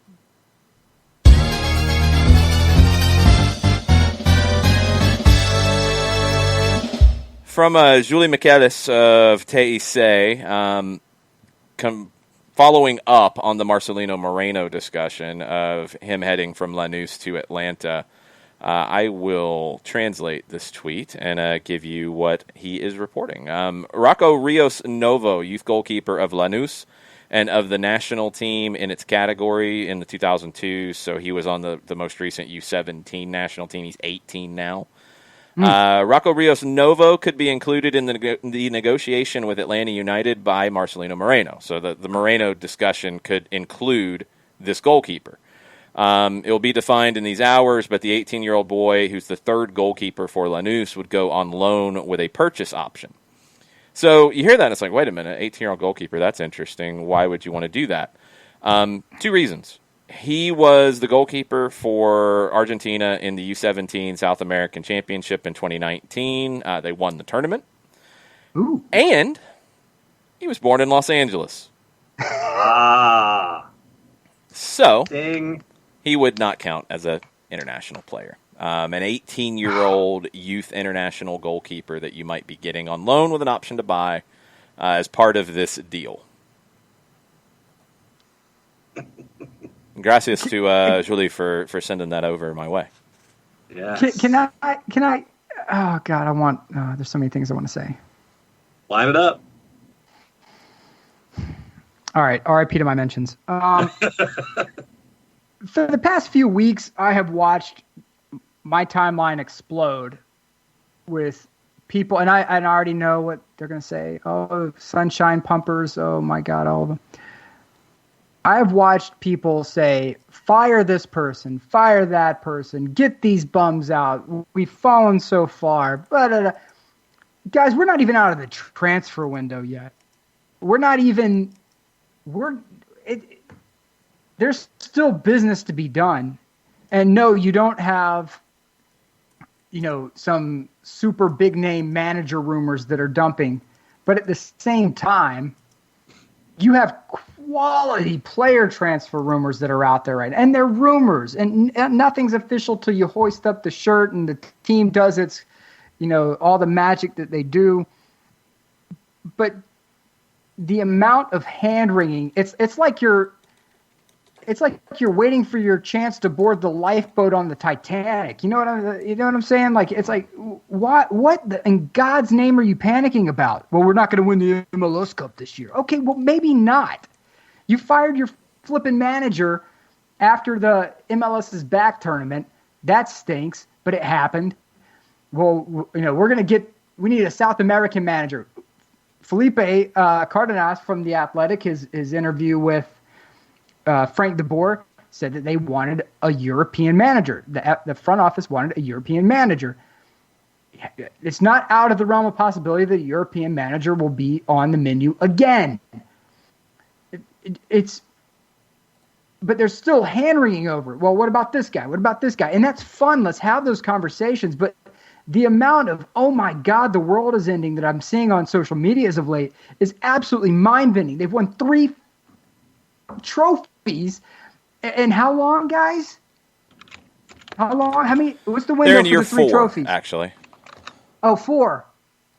4 trophies? Well, no, they're 3 trophies. They're in year 4. Who are you asking 3 about their trophies trophy in year haul? 4. Oh, okay. So only 1 year where we didn't win anything, right? First one. Yeah, maybe this year too. First season. Oh, okay. Well, wow, that's shocking and amazing and wonderful. Guys, it's the salary cap is built for you to have a rotational period. We only have a couple of teams in all of American sports which have been able to circumvent that cycle, one of them being the New England Patriots. I would like to have anyone else out there, feel free to tell me which other team out there in the salary cap era has a dynasty on lock. Toronto FC may be the only one that I can think of that has maintained a top 3-4 presence every year, year in and year out. Portland, they get in there, right? But there are years that they don't win the title. Toronto, years that they don't win the title. Red Bulls, have they ever won the title? No. Nope. No. No. Does your boy Julian Gressel and Yamil Assad look like they're going to be winning MLS Cup this year up at DC? Not this year. No, not this year. It's okay to be concerned. There's nothing wrong with being concerned. After the last game, I'm not going to lie. On the DM threads, Jason, I think I was pretty concerned. You were a little concerned. It's true. Yes. I was a little concerned. So it's not all sunshine pumpers, ladies and gentlemen, but to sit there and act like, oh my God, we're down to the last lifeboat and there's 400 of us on the deck. We're not there. The team's still talking about making moves, and this is the kind of move. This goalkeeper move is the one that gets me excited because it's a fascinating move. Because you act like people aren't thinking. Like the front office is drinking Drano recreationally when they're going through the transfer window here. Come on, guys. Pull it together.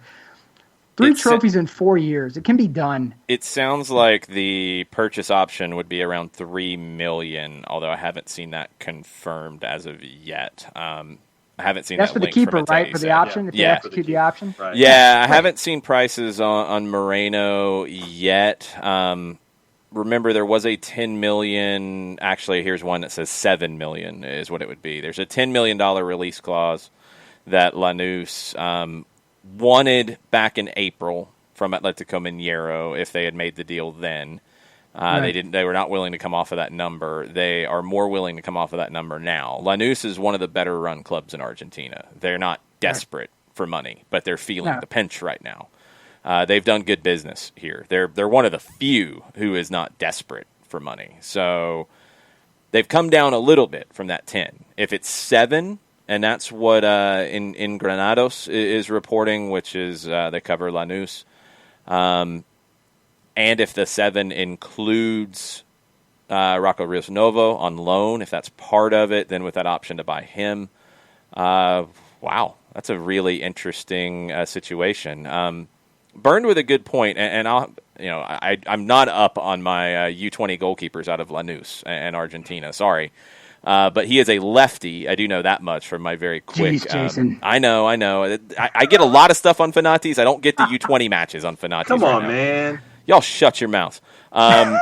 Burned said Atlanta United needs a ball-playing goalkeeper, and I would agree. I'm connecting the dots. I don't know if he's good with his feet yet. He is not a massive goalkeeper. I believe he's 6 foot. So I'm going to assume, and I'm assuming, this is a guess, he is a lefty 6-footer goalkeeper. I think he'd have to make up for some of it with being able to play with his feet. But I will see what I can find, and we'll see if that can happen. I agree with Byrne, though, to really get to where you want to get to. And I'm not as harsh on Brad being able to play with his feet as some, but if you can get somebody who's even better, in the long run, that's going to help you get to be even more of what you want to be. But we'll see. We'll see. It's really interesting here. This is a very interesting move, and the fact that he was born in the U.S. and you're not taking an international slot up, and he's good enough to be a youth international for Argentina at goalkeeper. Not too shabby. And what's that age again for him? He's 18 right now. 18. June What about the 4, U22? 2002. What about the U22 clause that has been on the collective bargaining agreement? I mean, now that would be, I think, for a bigger signing. I don't think you'd have to go with that here, because if you decide, if you bring him in for the rest of the calendar year and he works with the group, and even if he doesn't make 18s, he's there to train, you get a good look at him as an extended period of time, you decide you like it, you're going to purchase the contract. If he becomes your third goalkeeper next year and you pay $3 million for a 18-year-old going into 19 next June, you're going to sign him for 5 years. Right. So you're going to be able to spread that over 5 years. He's not going to be making a giant salary. He wouldn't even count as a DP. So it wouldn't even be that. It wouldn't even be a TAM deal.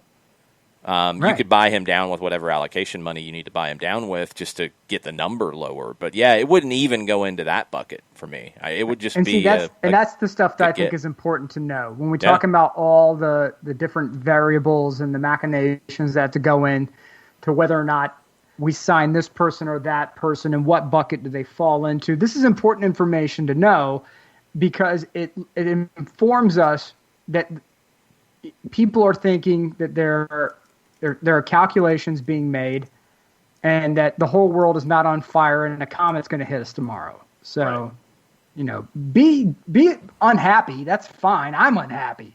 Good Lord. But, to act like the dinosaur killing asteroids making a return visit is a little bit out of left field for me. I'm off my soapbox on that one. Sorry, guys. I've been responding to that. It just blows my mind. And if you're out there and you're like, Nick's an idiot, and you want to hit me up on Twitter, by all means, feel free. But it just, the panic is a little bit nuts to me. I'm sorry. We sound a little bit like Tuscaloosa right now, and that's a bit of a new feeling. I know UGA fans aren't used to that. Shut up. But at the same time, hey, look, facts is facts, baby. Man. Sick of all these shots y'all are taking. All right.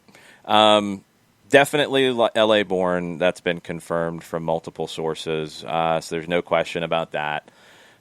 He was part of the U17 World Cup squad last year for Argentina, was part of the qualifying campaign. He started, I think, 12 of 13 matches in that campaign in CONMEBOL qualifying and the World Cup. Keep in mind, too, and this I did not know, I have to really do some digging on this one with sources at Lanús. They have another American player, a forward, 2004, who's been part of the USU 15s. Cameron Johnson is another young American at Lanús, and maybe you got a little bit of a dibs placed when it comes to Mr. Johnson. You're serving number one. You have the Lanús pipeline. It started with Miguel Almiron. Now it looks like it could be continuing with Marcelino Moreno and Rocco Rios Novo, and maybe Cameron Johnson could fit right into the pipeline. Just saying. Give it to my babe. Oh, we will see. Business, baby. I love it. Business. Yeah, it's good times. So we will see. Wait a minute. We might have a quote here from something. Not anything too crazy. The president of Lanús said earlier, and this has been linked from a variety of radio sources in Argentina, that they are talking to sell Marcelino Moreno. He said that the conversations are going on. He said if the offer is in the right numbers, it will be done. So we're getting very far down that line at this point. Yes, Ricky, we were just talking about Rocco Rios Novo. Gustavo chimes in and says, maybe you could send some American players to Lanús for clinics at least. It's a good club for that. Yeah, I mean, you create those relationships. No, I got no problem with that. You send, like you sent some of your academy guys to Aberdeen this past year, send them down for a few weeks to train at Lanús. If you got somebody who, is maybe has played with the twos, maybe needs a different kind of challenge, different exposure. It's something Tony Annan has talked with us a good bit about, trying to provide that exposure for his players coming through the academy. Maybe they go on loan to Lanús for a 6-month period. And even if it's just a lot of training and they don't really see the field much in the first division, they get games and they get a different level of exposure. So it'd be really, really interesting. Bernd is already chiming in for Alan Carlton to go to Lanús for some time training, which he's in that age group, so that wouldn't be a bad thing at all. All right. Send the academy kids down. That's what I'm saying. Send 11 and 12-year-olds. Put them on a plane, send them down. Well, not that young. Let's go just a little bit older. Let's go with the 14-year-olds, the 13 and 14-year-olds. I think that's fair. Put them on a plane. Let's go. Whoa. Let's see what happens. Okay. So, and Bernd, maybe Bernd wanted either Andrew Carlton or Alan Carlton or both to go to Lanús for a little bit of time. Let's go. You know, hey, why not? It's all good. All right. Stealing spine, you know? Yeah, he would do that. Let's get into the Libertadores because the Libertadores is just good times and always amazing and always madness. And this is even more madness than usual this time around as they try to figure out how to have an international competition during a global pandemic. You know how most tournaments like this have a roster limit of 30 is what typically is. Sometimes it's 35. They've expanded it for the Libertadores to 50 because of these kinds of possibilities of positive tests and not being able to play. 50. Yeah, you can name 50. This is Steve, the water boy. He's playing it forward today. Yes. There's a question about the manager, Russo, for Boca Juniors going to Paraguay with the squad.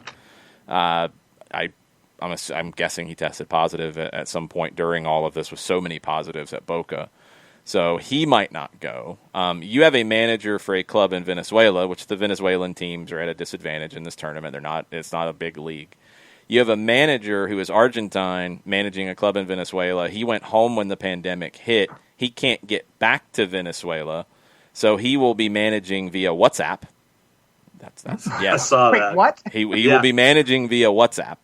Yeah. He will be sending in his suggestions to the technical staff via and you WhatsApp. Hope that the other team doesn't crack the passcode and get into that conversation. It's not like state secrets, John. It's not that difficult. He's just going to be suggesting substitutions or something. You want? Yeah. Gustavo, you're up. Let's go. Come on. Uh-huh. He said he understands if they decide to not go with his suggestions. He said they're just suggestions because he's not there. So he's got the right mindset with us. So is the operational manager going to have like a Bluetooth in the ear? Is that how that's working? I don't know. I don't know if he's sending WhatsApp messages or if they're doing video calls. Bernd says WhatsApp's great for video calls. I did not know that. So Coach wants us to go to a 4-4-2. See.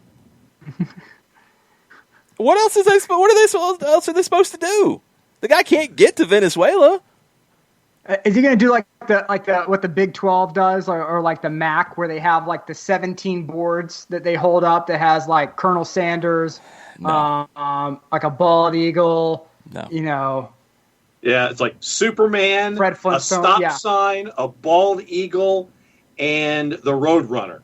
That's right. Yeah, and he's just going to send them in like images via WhatsApp. Yeah, and somebody has to like look at it and decode it.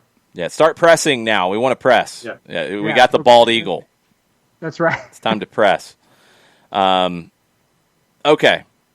We talked about Boca earlier and being allowed into Paraguay. Well, according to Cesar Luis Merlo, Libertad's legal department will be submitting a letter to CONMEBOL in protest of Boca's squad, consisting of players who have tested positive for COVID-19. They're worried about the risk of contracting the virus. The one thing I will say, and I say this a lot when it comes up in this scenario, there has not been one recorded instance worldwide of a sport competition between two teams of the virus spreading from one team to another. That hasn't happened.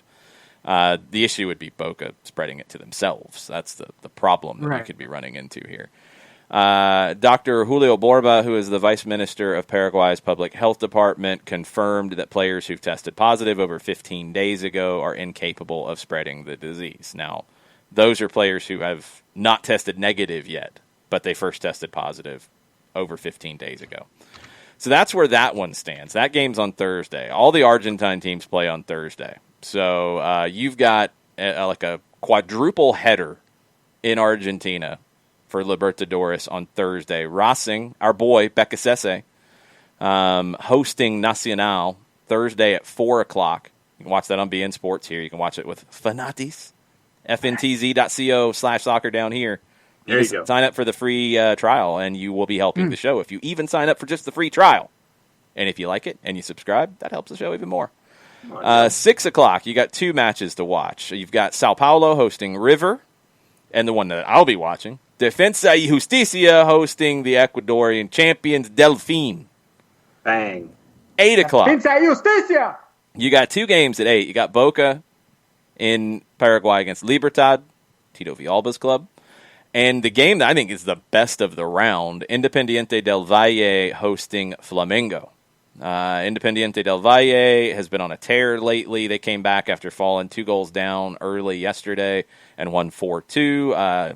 Former Colorado Rapids forward and Panamanian international Gabby Torres went nuts in the second half.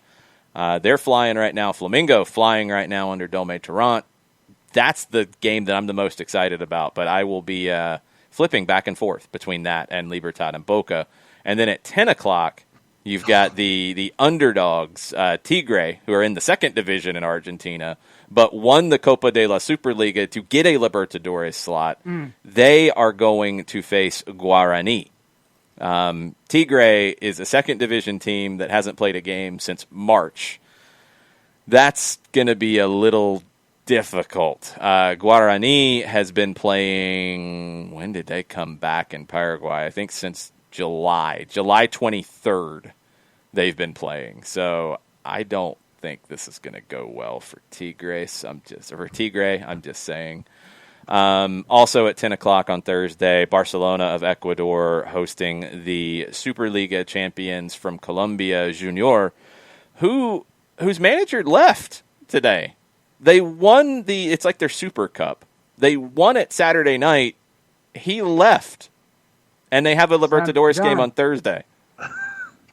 I appreciate the hustle, man. I guess. I don't know what's going on there. That was a weird announcement to see. I'm a man of my own means. I'm walking away when I want. I guess. Exactly. Yep. On my terms. My terms. I guess. Tomorrow, you've got a doubleheader, and you can pick at the 6:15 slot between Colo-Colo and Peñarol. Both teams have had managerial changes recently because managers last about 5 games on average in South America. Diego Forlán got to 11 before he was sacked at Peñarol. Because it's one more than 10. Yeah, pretty much. That one is in Chile, and then you've got Jorge Wilstermann, which is one of the greatest club names of all time, from Bolivia. Amazing. They are hosting Atlético Paranaense of Brazil. That's at 6:15. And they're at the top. Well, they're at the top of the group in Group C. It's number 1 versus number 2 right now. Look a little closer at the group standings. Yeah, Wilstermann and Atlético. Look at the points. They're at 3. Everybody's at 3, John. Everybody's got 3, but right now, Wilstermann and Atletico, they got the tiebreakers. Doesn't matter. They're the top. They got 4 more right games. now. It doesn't matter. Anyway. You got 4 more games. Wilstermann, yes, they have 4 more games. If Wilstermann hasn't played. I'm still screenshotting it and saying we're at the top of the group, baby. That's not going to last. They're going to get blown out here at some I point. am screenshotting it. It doesn't matter. Don't rob us of this joy, Jason. Nah, they're going to get destroyed.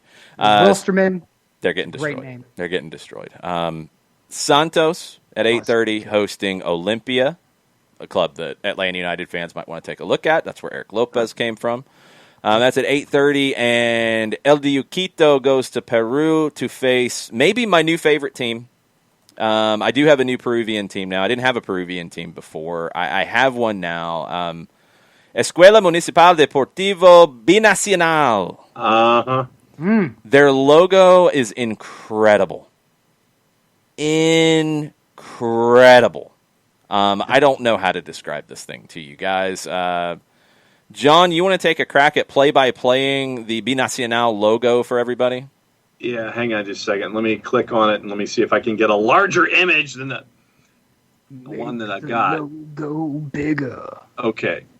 It looks like it is 2 lions on their hind legs. Yeah. Worshipping at a table with a soccer ball that's got a crown on it. So you have the 2 lions. Yeah, a soccer ball doesn't have a crown on it. It's just got stars over it. Okay, well then stars. So like I said, I'm looking at a small logo. So yeah, I got a big one right here. So you got these two lions on their hind legs, and they're staring at a star-bound soccer ball behind the banner for Binacional. You haven't even gotten into where it really gets good. I mean, the lion standing up is interesting.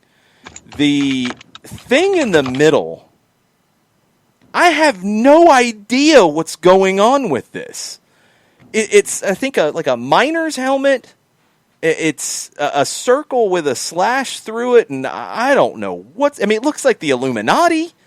Like, yeah, there's cat heads and things hanging off of it. When you're at the amusement park and you're trying to shoot the spinning dial and you're trying to knock off all of the ducks and things. But what these things are, I mean, it looks like National Treasure has exploded in a circle. Okay, people are asking on the Twitch pitch for a link to this logo. Hold on, folks, I got this for you because this thing is madness. It is. They're gonna see like a 4,000% spike in anything with their logo being purchased, and they're gonna be like, "Good God, what did we do?" Yes, we are here for you. I don't know what that is in the middle. Like, the thing in the middle, I have no idea. Then you've got like the ocean and a sun, and that part's fine. And you have a very nondescript font of Deportivo Binacional. Because, I mean, it looks like from a distance, the centerpiece looks like the old logo of a Polynesian warrior that was from the Hawaiians team from the World Football League in 1974. So it looks like that headdress of the Polynesian warrior on a profile over stuff in an ocean at a 45-degree angle, and it's all popping out of a chimney. Oh, hold on, I got it. Okay, allow the somewhat PR man give you the Americanized pitch on what's happening here. Okay. Seamlessly blending the old and the new is the mission of Deportivo Binacional.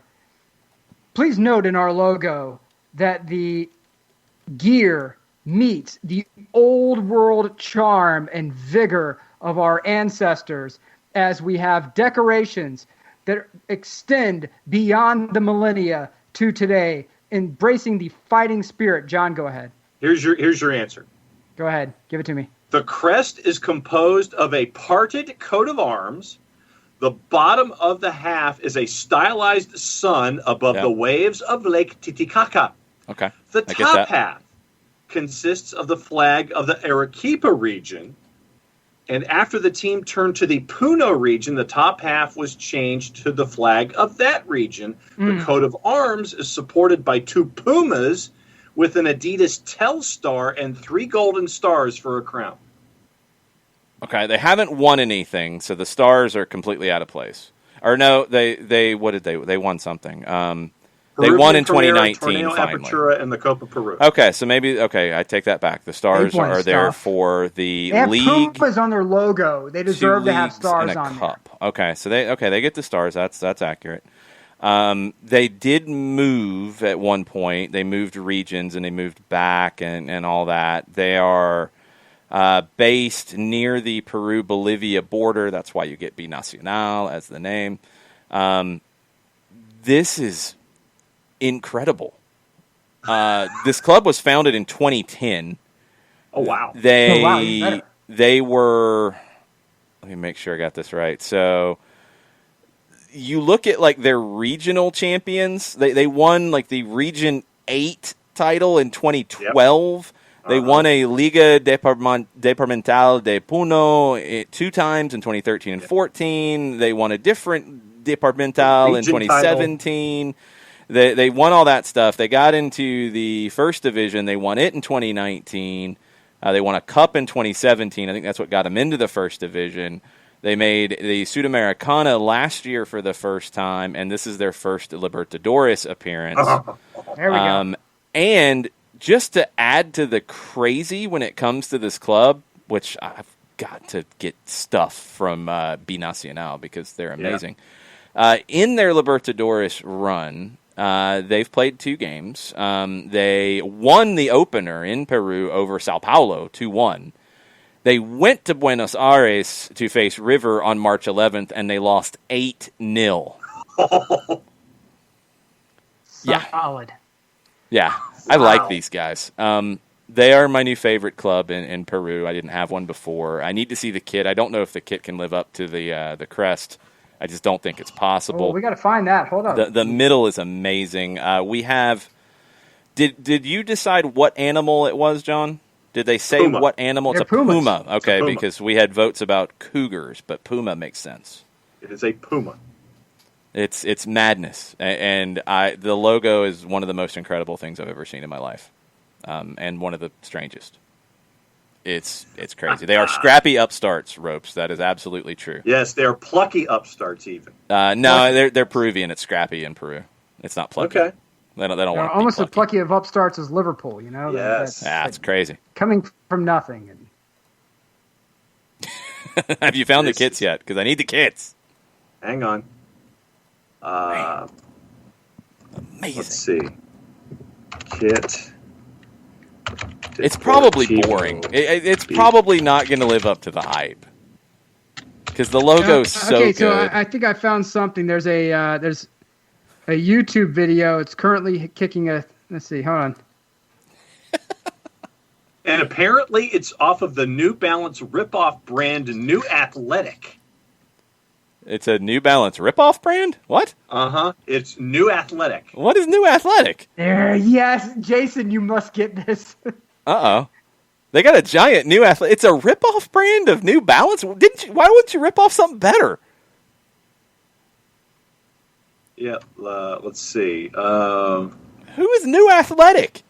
That's what I'm trying to find it's out. like McDowell's. Yes, it is. It's the McDowell's of. It's the sporty version of McDowell's. They have like a made-up brand?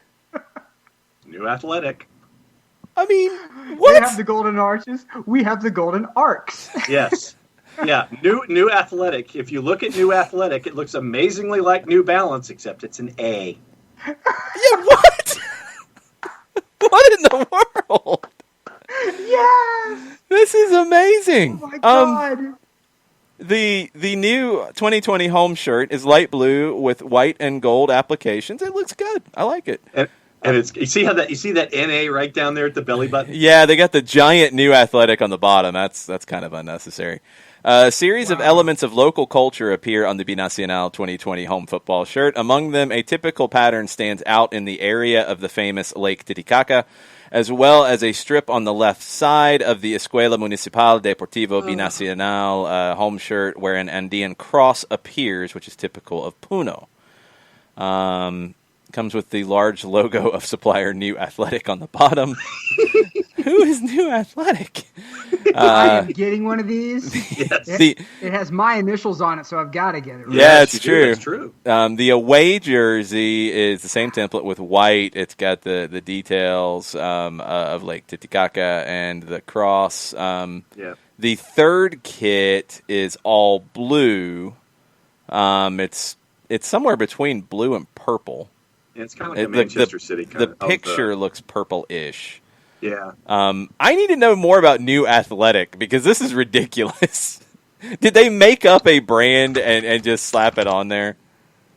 And the best is that the sleeve has like a shadowed puma that comes up to where the head meets the chest right here, which looks like it's like a 90s tribal tattoo almost that goes from the sleeve up to here. It is absolutely amazing. Yeah, it's like something out of a Vin Diesel movie. It's incredible. The kit went in a different direction. I thought it would go like either completely and utterly ridiculous or very boring.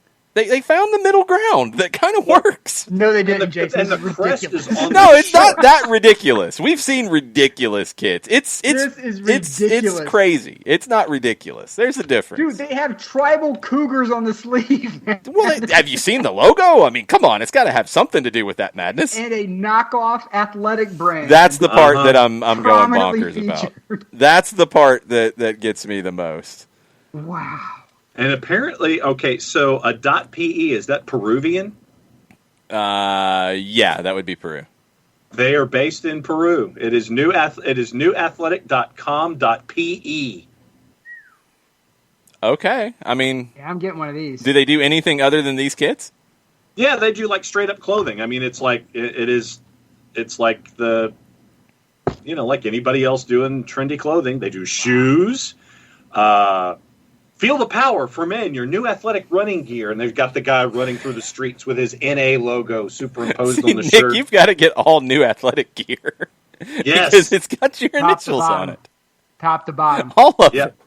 Yeah, you got to be outfit. You got to be outfitted in new athletic. I mean, Do this they is have hats, John? effortings. I will. They have running shoes, basketball gear, outdoor gear, casual, and football. Let's see what we have in the football. They got the cleats. They have the new athletic cleats. Oh my God! It's amazing. Wow.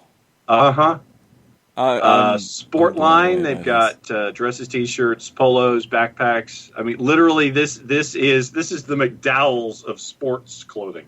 I'm all in. I'm all in. Newathletic.com.pe. So Newathletic.com.pe. Uh-huh. All right. currently, our boys, Binacional, lately in the Peruvian League. Let me get their most recent results. I think they'd sponsor us. They're not sponsoring us. We'd have to sponsor them, John. They have a fake athletic brand as their jersey sponsor. Well, no. I mean, like if New Athletic could be a sponsor of the show. Oh, no, I'm all in. I mean, I'm all in with New Athletic. They can sponsor us all they want, as long as we get sweet Binacional gear.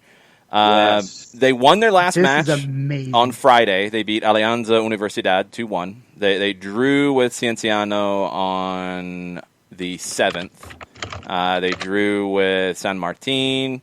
They lost to Cantolao, and they lost to Alianza Lima 3-0 on August 9th. That's not good. That was the first game back. They were just getting their feet underneath them. It's okay. Yeah, this is my new club. This is. Yo, Hope, I got to see what the exchange rate is on this because these shoes are looking like 169. So I need to know like how much that is the exchange rate. XE.com. XE.com gives you exchange rate. Ricky Ooh, thinks right now. the NA is going to be giant on it. Is that accurate? The NA is not. It's actually far less pronounced than I thought it was going to be. It's very NB-ish. It's very New Balance-y sized. Extraordinarily NB-ish. Okay, so looking at them on Transfermarkt, just to give you a scale of where we are here, Binacional's total market value of their squad, and this is an estimate, is of $8.2 million. Just for comparison's sake, Pity Martinez was valued at 15 before his transfer. That was for 18. So our guys to watch for Binacional, I think the leading scorer lately, let me confirm this. This is crazy that like now I know the places to go look to get these stats, at least the basics. Let's see where they are in the Peruvian league right now. Yo, it's $47. $47 for your shoes? $47 for some prime new athletic shoes. They've got a new shirt that they released 9 hours ago. Oh! For Libertadores. Really? Yes. How does it look? Busy. Oh, now they went with it. Okay. Where is it? Facebook page, Deportivo Binacional FC. Oh, everybody to the Facebook page Hold on, now. They have a unicorn backpack. Oh, I'm ordering that. The Duchess is getting hooked up with new athletic gear. Wow.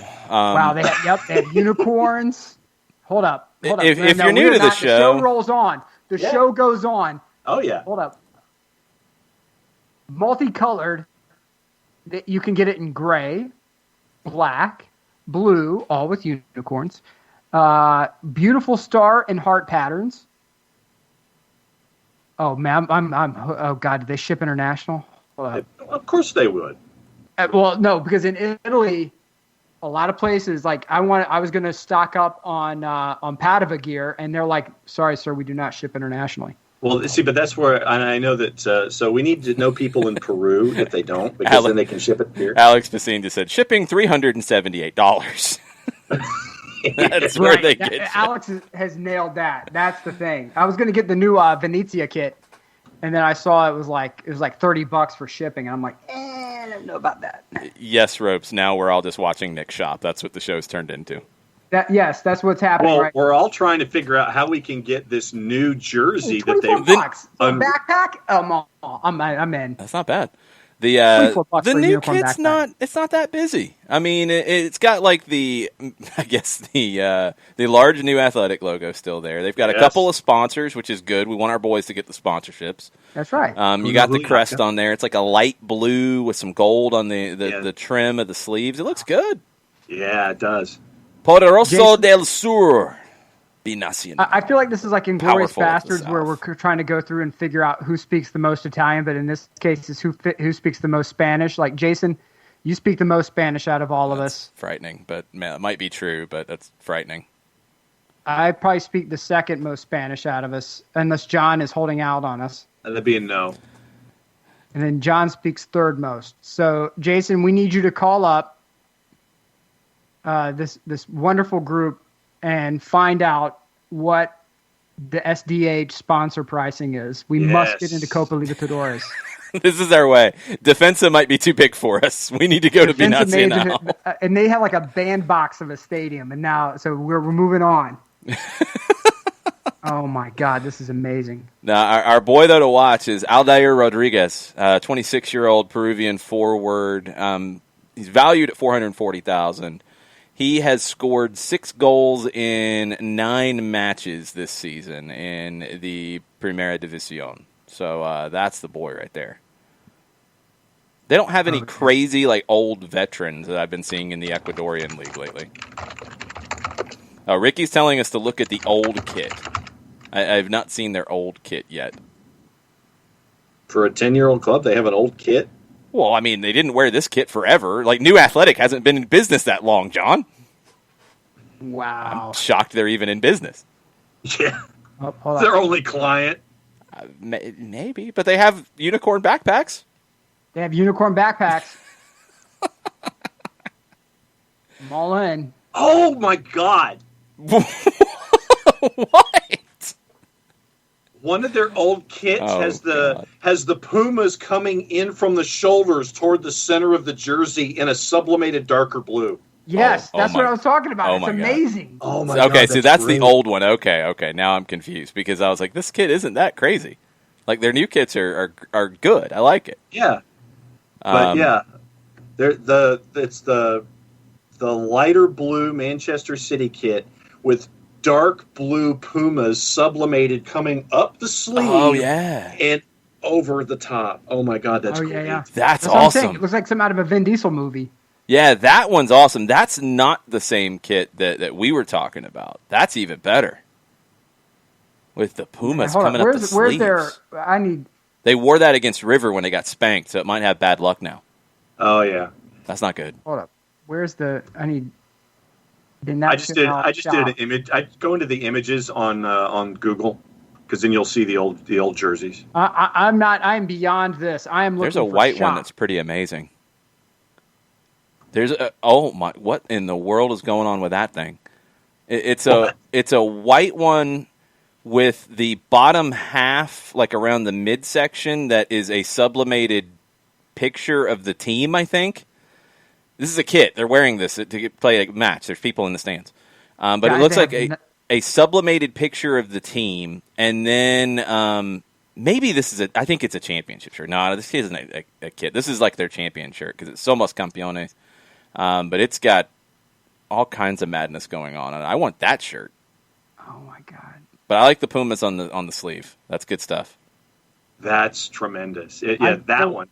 If you know me, half of your Christmas stuff is coming from this side. I'm just letting you know now. They have like knockoff Nikes. They have no. They're New Athletic. I was about to say what's their knockoff Nike these brand? These are knockoff Air Maxes. I can't even hide it. These are knockoff Air Maxes. This is amazing. What a find. Yeah, soccer forget OG. I can only imagine some clerk at New Athletic wondering about their uptick in sales from Atlanta, Georgia. What did we do? You made it to Copa Libertadores. Yeah. That's what you did. Yeah, pretty much. Oh, God. They have the thick-soled shoes here, like the real thick-soled shoes. Like the like Spice Girls shoes from 99 or something? For an athletic shoe, yeah, they're platforms. Oh, wow. That's the style. Okay.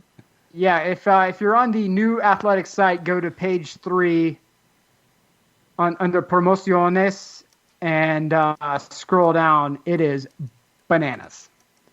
Four Card just stumbled in and said, anyone know what's going on here? Why are y'all still talking? No, we don't even know. we have no idea. This was not intended. For online shopping. Four Card Club Deportivo Binacional FC. We got No. That's not the right name. Get the full name right. Put some respect on our boys. Put respect on I'm on the Facebook page. That's what it says on the Facebook Oh, that's what they're calling themselves there? Okay. Because I saw a much fuller, crazy name. Escuela Municipal Deportivo Binacional. Yeah. So Four Card, essentially what we have here is Jason has discovered this team down in Peru. Yes. And this team is their athletic gear is supplied by a New Balance knockoff brand. That is Peruvian. I guess they made it up. It's a Peruvian New Balance knockoff brand. And upon perusing the site, we have discovered that they have unicorn backpacks as well as knockoff Air Maxes. It's really impressive stuff. Hold up. I'm done playing games here. Hold on. Uh-oh. I think they had a different brand last year that maybe is the parent of New Athletic. Shumawa? Excuse me? And they had something incredible in the middle of the kit in last year's that I have no idea what that is. It's a very similar kind of kit, but it's got some kind of graphic right in the middle of the chest that I don't know what's going on. They're incredible. Ricky says that New Athletic has some knockoff Jordans as well. Definitely says they're Air Maxes. Knockoff James Harden Adidas basketball shoes. This is the greatest brand ever. This is like the brand that you see in the gas stations around Metro Atlanta. Oh my God! I needed a pick me up today, and this has done it. This is the pick me up that I needed. Oh my goodness! It's wild. I love this club and everything they stand for. Why are you not? And we need them to beat El Quito tomorrow night.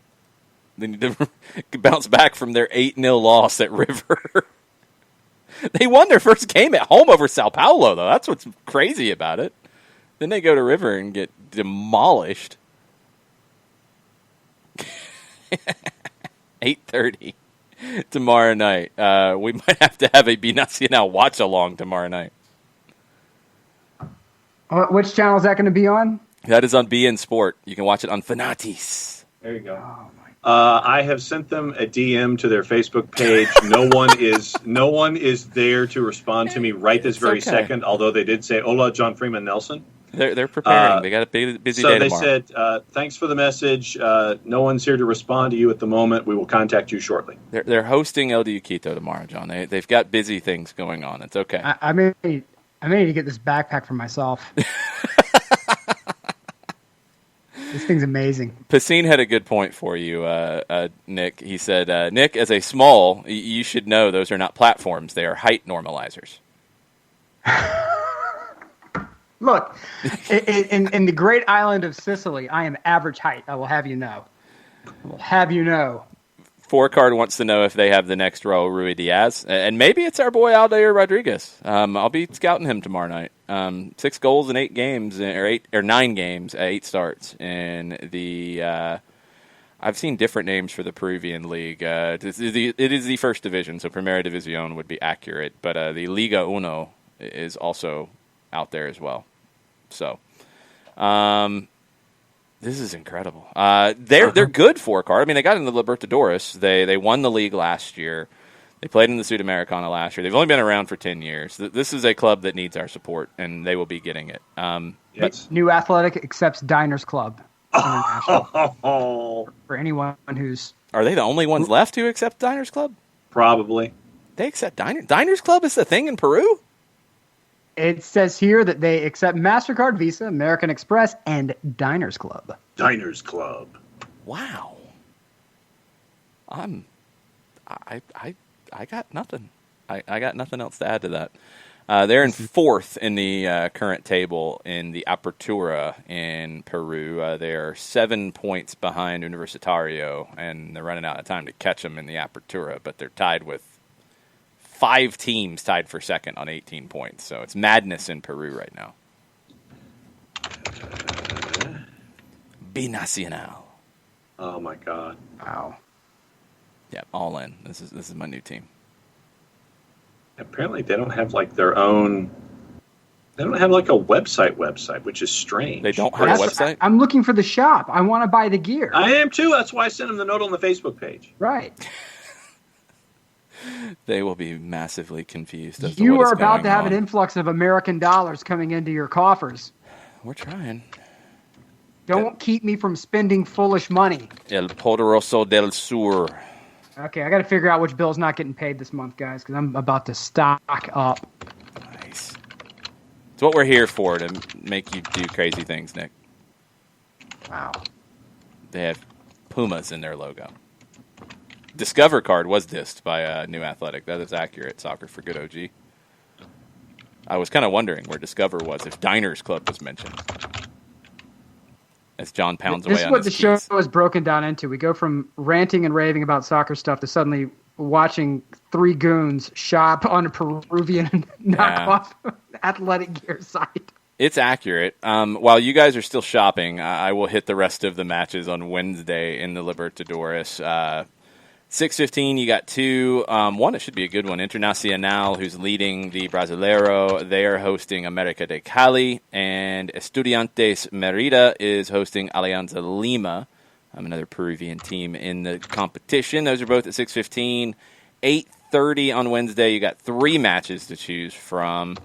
Independiente Medellin hosting Caracas FC. Venezuela has not returned to play yet either, so Argentina, Bolivia, and Venezuela has not returned to play. Those teams are going to be at a massive disadvantage. No soy un robot. Send. There we go. Okay. Thank you, John. Bolivar is hosting Palmeiras. And Universidad Católica is hosting Gremio. That's probably the game of the 8:30s on Wednesday. If you are flipping for something else other than Atlanta United 2, there you go. Gustavo sharing the special edition shirt for the Libertadores with us.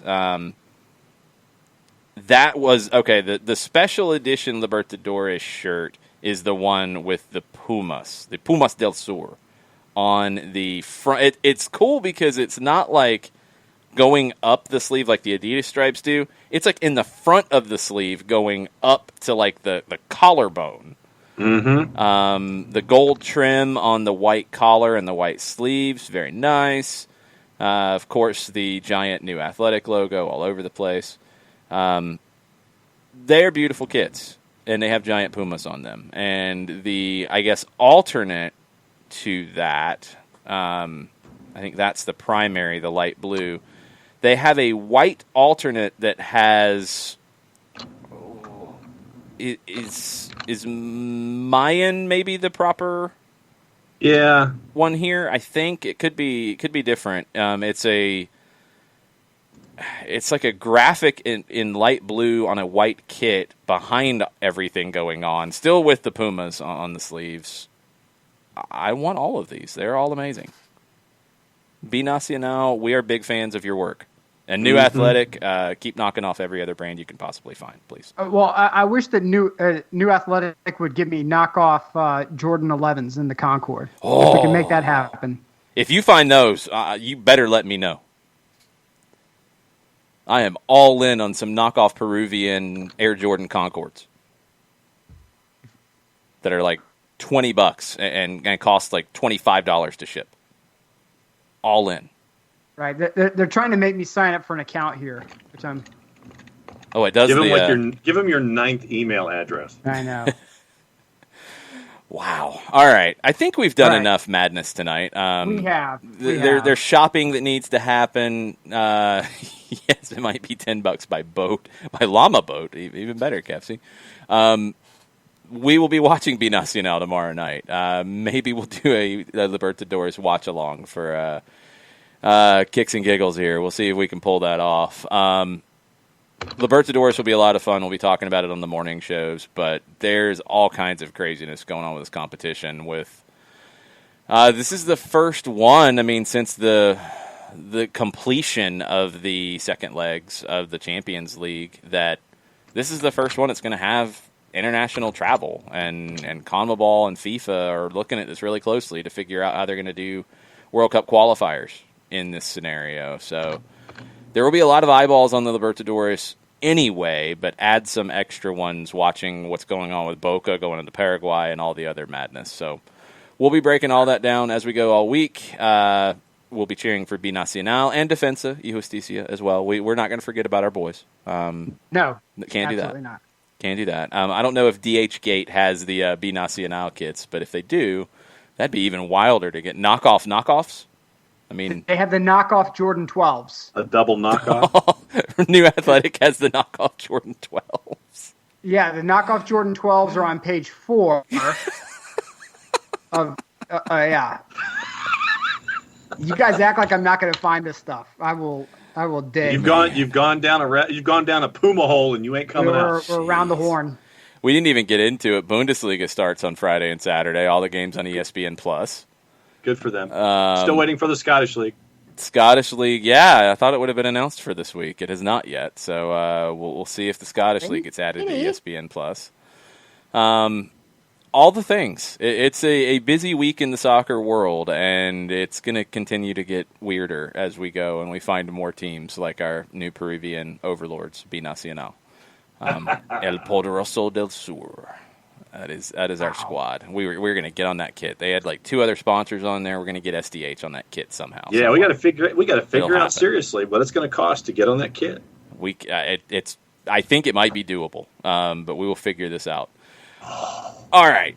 And Ricky's yelling at us, Vamos Cusco FC. He's not shifting over to Binacional. So when Binacional plays Cusco, it'll be a SDH derby of epic proportions. It will be an SDH derby. I will be wearing my black and metallic gold New Athletic Jordan 12 knockoffs, otherwise known as the Wind Plus. Of course it is. There you go. Yeah, Wind Plus. That sounds good. All right. That'll do it for the show because something else crazy might happen if we could stay on any longer. Yeah, we're gone, so we'll be back. We've been gone, and we'll continue to be gone, but we'll come back around. We'll be back in the morning as well. Nick, send us home. All right. Until next time, everybody, thanks for tuning in and watching us shop. Mucha Euro. Oh, I got to cut these. Hold up.